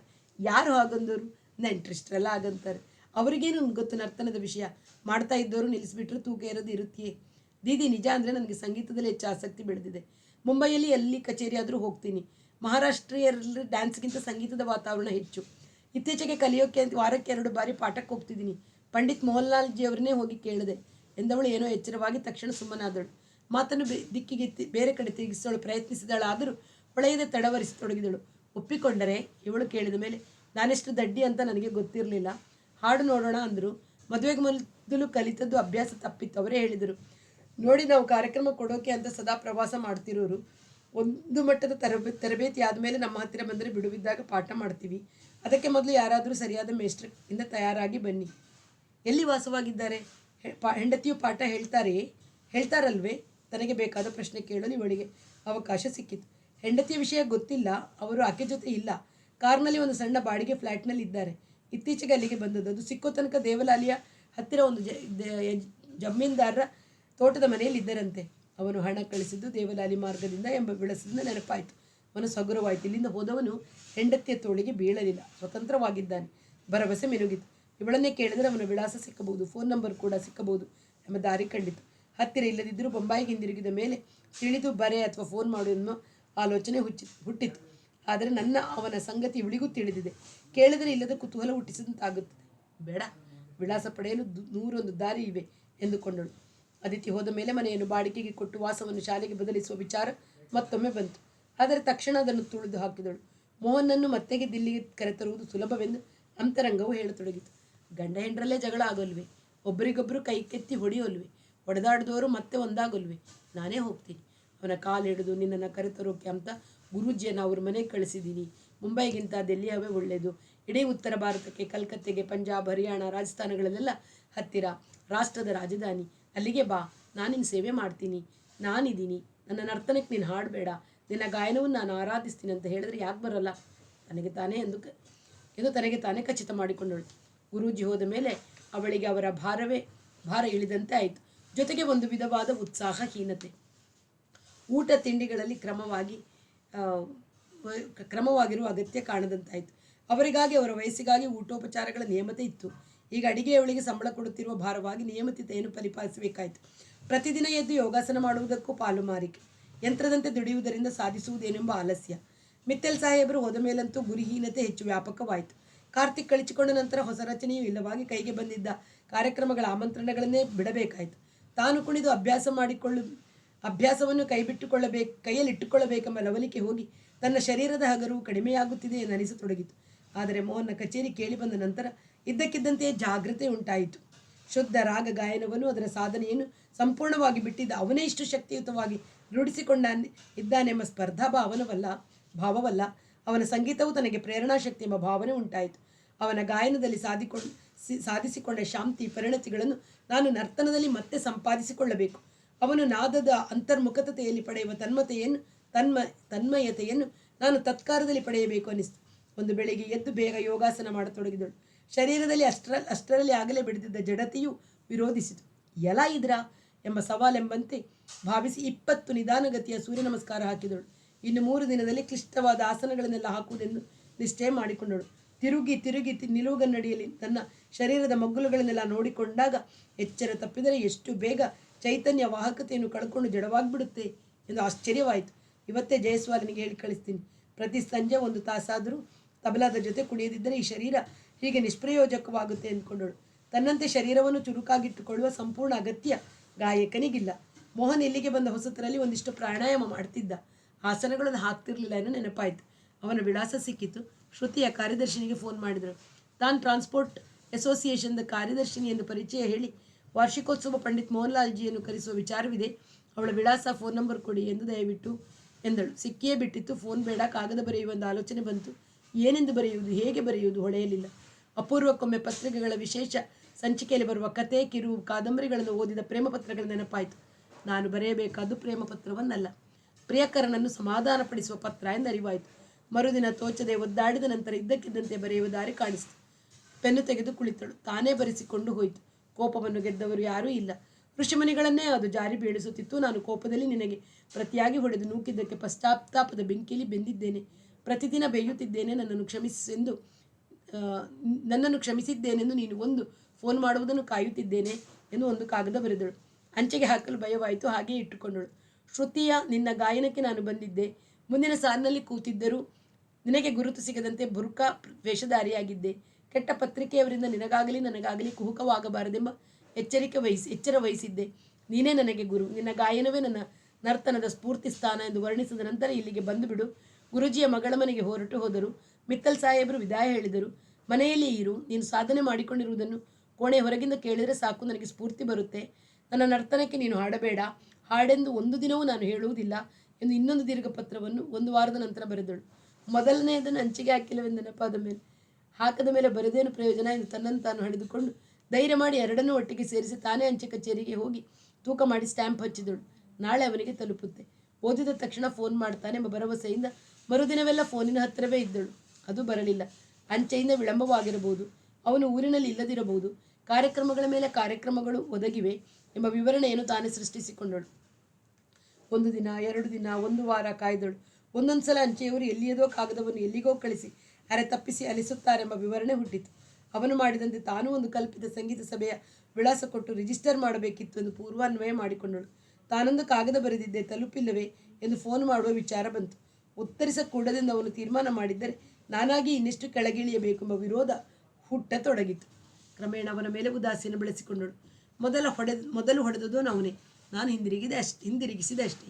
ಇಡೀ ಪ್ರೋಗ್ರಾಂ ಕೆಡಿಸ್ಬೋದಾ ಅವನು ಎಂದುಕೊಳ್ಳುತ್ತಿದ್ದಳು. ಪ್ರತಿದಿನ ವಂಚೆಯ ಡಬ್ಬ ತೆಗೆಯುವಾಗ ಮೂಲೆಯಲ್ಲಿ ಅವಿತಿರುವ ಆಶೆಯು ಕ್ರಮೇಣ ಕಡಿಮೆಯಾಯಿತು. ಕೆಲವು ದಿನಗಳ ನಂತರ ಡಬ್ಬಕ್ಕೆ ಕೈ ಹಾಕುವ ಮೊದಲೇ ಅವನಿಂದ ಏನೂ ಬಂದಿರೋಲ್ಲ ಎಂದು ತನ್ನೊಳಗೆ ತಾನೇ ಪಂದ್ಯ ಕಟ್ಟಿಕೊಳ್ಳುತ್ತಿದ್ದಳು. ಕಾಗದಗಳನ್ನು ನೋಡಿದ ಮೇಲೆ ನಾನು ಅಂದ್ಕೊಂಡಂತೆ ಆಗಲಿಲ್ವಾ, ನಾನೇ ಗೆದ್ದೆ ಎಂದು ತನಗೆ ತಾನು ಹೇಳಿಕೊಳ್ಳುವಳು. ಕ್ರಮೇಣ ಪಂದ್ಯ ಕಟ್ಟಿಕೊಳ್ಳುವುದು, ತನಗೆ ತಾನೇ ಹೇಳಿಕೊಳ್ಳುವುದು ಎರಡೂ ನಿಂತಿತು. ತಾನು ಬರೀ ನರ್ತನಶಾಲಿ ನಿರ್ದೇಶಕಿ ಆಗಬಾರದು, ಹೊಸ ಹೊಸ ರಚನೆಗಳನ್ನು ಮಾಡಬೇಕು. ಯಾವುದೋ ವ್ಯಕ್ತಿ ಅವರನ್ನು ಅವಲಂಬಿಸದೆ ನಾನೇ ಪ್ರಧಾನ ಪಾತ್ರ ವಹಿಸುವಂತಹ ಕೃತಿಗಳನ್ನು ರಚಿಸಬೇಕು. ಸಹಾಯಕ ತನ್ನ ಶಿಷ್ಯರನ್ನು ಸೀನಿಯರ್ ಶಿಷ್ಯರನ್ನು ಮಾತ್ರ ಸೇರಿಸಿಕೊಂಡು ಮಾಡಬೇಕು ಎಂದು ನಿರ್ಧರಿಸಿದಳು. ಒಂದು ಆಮಂತ್ರಣ ಪತ್ರಿಕೆ ಬಂತು. ಅದರ ಸುದ್ದಿ ಪತ್ರಿಕೆಯಲ್ಲೂ ಪ್ರಕಟವಾಯಿತು. ದಿಲ್ಲಿಯ ಟುಮ್ರಿ ಸಭೆಯು ದೇಶದ 5 ಖ್ಯಾತ ಟುಮ್ರಿ ಗಾಯಕಿಯರ ಕಾರ್ಯಕ್ರಮವನ್ನು ಏರ್ಪಡಿಸಿತ್ತು. ಸಿದ್ದೇಶ್ವರಿ ದೇವಿ, ಗಿರಿಜಾದೇವಿಯರಲ್ಲದೆ ಪ್ರಧಾನವಾಗಿ ಖ್ಯಾಲ್ ಗಾಯಕರೆಂದು ಪ್ರಸಿದ್ಧಿ ಪಡೆದವರು ಇದ್ದರು. ಮನೋಹರಿಗೆ ಆಶ್ಚರ್ಯ ತಂದ ಸಂಗತಿ ಎಂದರೆ 3ನೇ ಐಟಮ್ ಆಗಿ ಗುರು ಸೋಹನ್ ಲಾಲ್ರಿಂದ ಭಾವ ಬತನ ಇತ್ತು. ಅವರನ್ನು ದಿಲ್ಲಿಗೆ ಕರೆಸುವುದು, ಅವರು ಬರಲು ಒಪ್ಪುವುದು ಅವಳಿಗೆ ಆಶ್ಚರ್ಯದ ಜೊತೆಗೆ ಕಿರಿಕಿರಿಯ ಸುದ್ದಿಯಾಗಿತ್ತು. ತುಸು ಹೊತ್ತಿನ ನಂತರ ತನ್ನನ್ನು ಬಿಟ್ಟು ಹೋದರೂ ದಿಲ್ಲಿಗೆ ಬರುವುದಿಲ್ಲ ಅನ್ನಲಿಲ್ಲವೆಂದು ನೆನಪು ಬಂತು. ಕುಣಿಯಲು ಕೈಲಾಗಲ್ಲ, ನೆಲದ ಮೇಲೆ ಕೂತು ಭಾವವನ್ನು ತೋರಿಸಲೇನು ಅಡ್ಡಿ ಎಂಬುದು ಹೊಳೆಯಿತು. ಒಬ್ಬರದ್ದು ಇಲ್ಲದಿದ್ದರೆ ನಾನು ಹೋಗಿ ನೋಡಬಹುದಿತ್ತು ಎಂದುಕೊಂಡಳು. ಶುದ್ಧ ರಾಗ ಸಂಗೀತಕ್ಕಿಂತ ಟುಮ್ರಿಯ ಕಥಕ್ ನೃತ್ಯದ ಅಭಿನಯ ಭಾಗವನ್ನು ಹೆಚ್ಚು ಪ್ರಚೋದಿಸಿದೆ. ಒಂದು ಪದ್ಯದ ಒಂದು ಸಾಲನ್ನು, ಅನಂತರ ಒಂದು ಶಬ್ದವನ್ನು, ಕೇವಲ ಒಂದೊಂದು ಅಕ್ಷರವನ್ನು ಬಿಡಿಸಿ ಅದರ ಅರ್ಥವನ್ನು, ಅರ್ಥ ಪಲ್ಲಟವನ್ನು, ಅರ್ಥ ಶ್ಲೇಷೆಯನ್ನು ಬಿಡಿಸಿ ತೋರಿಸುತ್ತಾ ಒಂದೊಂದು ಅರ್ಥ ವಿನ್ಯಾಸವನ್ನು ಸಂಗೀತದ ಸ್ವರ ವಿನ್ಯಾಸದಿಂದ ಭಾವಾನುಭವಕ್ಕೆ ತಂದುಕೊಡುತ್ತಾ ಹಾಡುವ ಕಲೆಯ ಮರ್ಮವನ್ನರಿಯದೆ ಅಭಿನಯದ ಮರ್ಮವು ತಿಳಿಯುವುದಿಲ್ಲ ಎಂಬುದು ಅವಳಿಗೆ ಗೊತ್ತಿದ್ದ ಸಂಗತಿ. ತನ್ನ ಗುರುಜಿ ಅದರಲ್ಲಿ ನಿಷ್ಣಾತರು ಎಂಬ ನೆನಪು ಬಂತು. ಇತ್ತೀಚೆಗೆ ತಾನು ಟುಮರಿಯನ್ನೇ ಕೇಳಲಿಲ್ಲ. ಸಿದ್ದೇಶ್ವರಿ, ಗಿರಿಜಾದೇವಿಯರು ಇರುವ ಈ ಕಾರ್ಯಕ್ರಮವನ್ನು ತಪ್ಪಿಸಿಕೊಳ್ಳಬಾರದು ಎನ್ನಿಸಿ. ನಡುವೆ ಗುರುಜಿಯದೊಂದು ಐಟಮ್ ಇಲ್ಲದಿದ್ದರೆ ಭಾವಬತಾನವನ್ನು ಮುಂದಿನ ಒಂದು ಸಾಲಲ್ಲಿ ಕೂತು ಹತ್ತಿರದಿಂದ ನೋಡಬೇಕು. ಯಾವುದಾದರೂ ಪೇಪರ್ನ ಕಿಡಿಗಿಡಿಗಳು ನನ್ನದು ಒಂದು ಫೋಟೋ ಹೊಡೆದು ಹಲ್ಕಾ ಶೀರ್ಷಿಕೆ ಕೊಟ್ಟು ಬಿಡಬಹುದು ಎಂಬ ಆತಂಕ ಬಾಧಿಸಿತು. ಒಂದು ದಿನದ ಕಳೆದ ನಂತರ ಸೂಳೆ ಮಕ್ಕಳಿಗೆ ಹೆದರಿ ಒಳ್ಳೆ ಕಲಿಯುವ ಅವಕಾಶ ತಪ್ಪಿಸ್ಕೋಬೇಕೇನೋ ಒಂದು ಧೈರ್ಯ ಹುಟ್ಟಿತು. ತನ್ನಲ್ಲಿರುವ ಬುರ್ಕಾದ ನೆನಪಾದಾಗ ಮತ್ತಿನ್ನೇನು ಬೇಕು ಎಂದುಕೊಂಡಳು. ಗುರೂಜಿ ಹೋದ ಮೇಲೆ ಮನೆಗೆ ಬಂದಾಗ ತನವೆನ್ನಿಸುತ್ತಿದ್ದರೂ ಖೇದವಿರಲಿಲ್ಲ. ತನ್ನ ಮನೆ ಸಂಪೂರ್ಣವಾಗಿ ನನ್ನದು. ಮಿತ್ತಲ್ ಸಾಹೇಬರು ಇಲ್ಲಿಗೆ ಬಂದು ನಿರಾತಂಕವಾಗಿ ಬೇಕಾದಷ್ಟು ಇರಬಹುದು ಎನ್ನಿಸಿತು. ಮೋಹನ್ ಲಾಲನನ್ನು ಬಯಸಿದಂತೆ ಅವಳ ಮನಸ್ಸು ಗುರೂಜಿಯನ್ನು ನೆನೆಸಿಕೊಂಡು ತಳಮಳಿಸಿರಲಿಲ್ಲ. ಅವನ ಸಂಗೀತ ಕಚೇರಿಗೆ ಹೋಗುವಾಗ ಕಾಣಿಸಿದ ಅಂಜಿಕೆಯ ಸಂಭ್ರಮ ಒಳ ಕುದಿತಗಳು ಹುಟ್ಟಲಿಲ್ಲ. ಬುರುಕ ಹಾಕೊಂಡು 3ನೇ ಸಾಲಿನ ನಡುಭಾಗದಲ್ಲಿ ಕುಳಿತಳು. ಪ್ರೇಕ್ಷಕರು ತಿರುಗಾಡುವ 4 ಅಡಿ ಖಾಲಿ ಜಾಗ ಅವಳ ಬಲವದಿಗಿತ್ತು. ದಿಲ್ಲಿಯ ಟುಮರಿ ರಸಿಕರೆಲ್ಲ ಸೇರಿದ್ದರು. ಜಾಗ ಸಾಲದೆ ಬದಿಗಳಲ್ಲೆಲ್ಲ ಕಬ್ಬಿಣದ ಮಡಿಸಿರುವ ಕುರ್ಚಿ ಹಾಕಿದ್ದರು. ತನ್ನನ್ನು ಯಾರೂ ಗಮನಿಸಿಲ್ಲ, ಗುರುತಿಸಲು ಸಾಧ್ಯವಿಲ್ಲ ಎನ್ನುವ ಧೈರ್ಯದಿಂದ ಅವಳು ಆರಾಮವಾಗಿ ಕುಳಿತಿದ್ದಳು. ಗುರುಜಿಯನ್ನು ನೋಡುವ ಕುತೂಹಲ ಮನಸ್ಸನ್ನು ತುಂಬಿಕೊಂಡಿತ್ತು. ಹೋದ ಮೇಲೆ ಅವರು ತನಗೊಂದು ಕಾಗದ ಬರೆಸಿಲ್ಲ, ಫೋನು ಮಾಡಿಲ್ಲ, ತಾನೂ ಬರೆದಿಲ್ಲ. ಮಗಳು ತನ್ನ ಮೇಲೆ ಕೋಪ ತೋರಿಸಲು ಬಂದಿದ್ದಳು. ತನ್ನನ್ನು ಮೂದಲಿಸಲೆಂದೇ ಅವಳ ತಂದೆಯನ್ನು ಕರೆದೊಯ್ಯುವ ರೋಪ್ ಹಾಕಿದಳು. ಅವಳ ರೋಪ್ ಅವಳ ಮೇಲೆಯೇ ಅಗಿತುಕೊಂಡಿತ್ತು. ಈಗ ಹೇಗೆ ನೋಡಿಕೊಳ್ತಿದ್ದಾಳು. ನಾನಾದರೂ ತಿಂಗಳಿಗೆ ಇಂತಿಷ್ಟು ಅಂತ ಹಣ ಕಳಿಸಬೇಕಾಗಿತ್ತು ಎಂದುಕೊಂಡಳು. ಆದರೆ ನನ್ನನ್ನು ಹಾದರಗಿತ್ತಿ ಎಂದು ಹೋದವರಿಗೆ ತಾನಾಗಿ ಯಾಕೆ ಕಳಿಸಬೇಕಿತ್ತು ಎಂದು ಮನಸ್ಸು ಹೇಳಿತು. ಅಷ್ಟರಲ್ಲಿ ಕಾರ್ಯದರ್ಶಿ ಸ್ವಾಗತದ ಮಾತು ಹೇಳತೊಡಗಿದ. ಟುಮರಿಯ ವೈಶಿಷ್ಟ್ಯ, ಅದನ್ನು ವಿಶೇಷ ಜತನದಿಂದ ಪೋಷಿಸಬೇಕೆಂಬ ಧ್ಯೇಯದಿಂದ ಈ ಕಾರ್ಯಕ್ರಮ ಏರ್ಪಡಿಸುವುದಾಗಿ ಹೇಳಿ ಮೊದಲ ಗಾಯಕ ಬ್ರಿಜನಾರಾಯಣರನ್ನು ಪರಿಚಯಿಸಿದ. ಅನಂತರ ಅವರು ಹಾಡಲು ಪ್ರಾರಂಭಿಸಿದರು. ಅವಳ ಮನಸ್ಸು ಟುಮರಿ ಭಾವದಲ್ಲಿ ಮುಳುಗಿ ಹೋಗತೊಡಗಿತು. ಅರ್ಥದ ಒಂದೊಂದು ಮಗ್ಗಲನ್ನು ತೋರಿಸಿದಾಗಲೂ ಸಭಿಕರು ವಾ ವಾ, ಆಹಾ, ಆಹ್ ಎಂದು ಮನಸ್ಸಿನ ಐಕ್ಯವನ್ನು ಸೂಚಿಸುತ್ತಿದ್ದರು. ಈ ತೆರನಾದ ಭಾಗಿತ್ವವನ್ನು ತಪ್ಪಿಸಿಕೊಳ್ಳುವುದು ಸಾಧ್ಯವಿಲ್ಲವೆನಿಸಿತು. ಗಾಯಕನು ಒಂದೊಂದು ಭಾವವಿನ್ಯಾಸ ಮಾಡಿದಾಗಲೂ ಅವಳಿಗೆ ತಾನಾಗಿದ್ದರೆ ಅದನ್ನು ಹೇಗೆ ಅಭಿನಯ ಮಾಡುತ್ತಿದ್ದೆ ಎಂಬ ಕಲ್ಪನೆ ಬಂದು ಬುರುಕದೊಳಗೆ ತೋಳು ಮತ್ತು ಹಸ್ತಚಲನೆ ಮಾಡತೊಡಗಿದಳು. ಕಣ್ಣು ಹುಬ್ಬುಗಳು ಅವಕ್ಕೆ ತಕ್ಕಂತೆ ವ್ಯಕ್ತಪಡಿಸುತ್ತಿದ್ದವು. ಯಾರಾದರೂ ಗುರುತು ಹಿಡಿತಾರೆಂಬ ಅಂಜಿಕೆ ಇಂಗಿ ಹೋಯಿತು. ಅರ್ಧ ಗಂಟೆಯ ನಂತರ 2ನೇ ಗಾಯಕರು ಬಂದರು. ಬನರಾಸಿನ ಬಿಂದೇಶ್ವರ ಪ್ರಸಾದ್ ಸಿದ್ದೇಶ್ವರಿಯ ಶಿಷ್ಯರೆಂದು ಪರಿಚಯ ಮಾಡಿಕೊಟ್ಟರು. ಆತನು ಚೆನ್ನಾಗಿ ಹಾಡುತ್ತಿದ್ದಾನೆನಿಸಿತು. ಸಂಗೀತವೆಂದರೆ ಠುಮರಿ, ಅದರಲ್ಲಿರುವ ಭಾವದ ಶತಮುಖಿ ವೈವಿಧ್ಯ, ಸಮೃದ್ಧಿಗಳು ಶುದ್ಧ ರಸದ ರಾಗ ಸಂಗೀತದಲ್ಲಿ ಎಲ್ಲಿವೆ? ಅದು ಸನ್ಯಾಸಿ ಕಲೆ ಎನಿಸಿಬಿಟ್ಟಿತು. ಅದಕ್ಕಷ್ಟು ವಿವರವಾಗಿ ಕಾಗದ ಬರೆದರೂ ಆ ಬದ್ಮಾಶ್ ಒಂದು ಉತ್ತರ ಬರೆಯಲಿಲ್ಲ, ಫೋನು ಮಾಡಲಿಲ್ಲ. ಶುದ್ಧ ಸಂಗೀತಗಾರರು ತಮ್ಮನ್ನು ತಾವು ಪ್ರೀತಿಸ್ಕೋತಾರೆ. ಬೇರೆಯವರನ್ನು ಪ್ರೀತಿಸದ, ಕಷ್ಟ ಸುಖಗಳಲ್ಲಿ ಮಿಳಿತವಾಗದ, ಅಂತಃಕರಣವಿಲ್ಲದ ಅಹಂಭಾವದವರು ಎಂದುಕೊಂಡಳು. 3ನೇ ಕಲಾವಿದ ಗುರು ಸೋಹನ್ ಲಾಲ್ಜಿ ಸಭೆಗೆ ಬಂದಾಗ ಸಭಿಕರು ದೀರ್ಘ ಕರಾತಾಡನದಿಂದ ಸ್ವಾಗತಿಸಿದರು. ಅವಳ ಎದೆ ಹೊಡೆದುಕೊಳ್ಳತೊಡಗಿತು. ಅವರು ತನ್ನ ಮನೆಯನ್ನು ಬಿಡುವಾಗ ಇದ್ದಂತಲ್ಲದೆ ಈಗ ಕೃಶರಾಗಿದ್ದಾರೆ. ಪೈಜಾಮದೊಳಗಿನ ತೊಡೆ ಕಾಲುಗಳು ಒಡಗಿಕೊಂಡಿವೆ ಎನಿಸಿತು. ಮುಖದಲ್ಲಿ ಕೂಡ ಮೂಳೆಗಳು ಎದ್ದು ಕಾಣುತ್ತಿವೆ. ಜುಬ್ಬದ ಮೇಲೆ ಧರಿಸಿರುವ ವೇಸ್ಟ್ ಕೋಟ್ ಹಳೆಯದು, ತಾನು ಹೊಲಿಸಿಕೊಟ್ಟದ್ದು.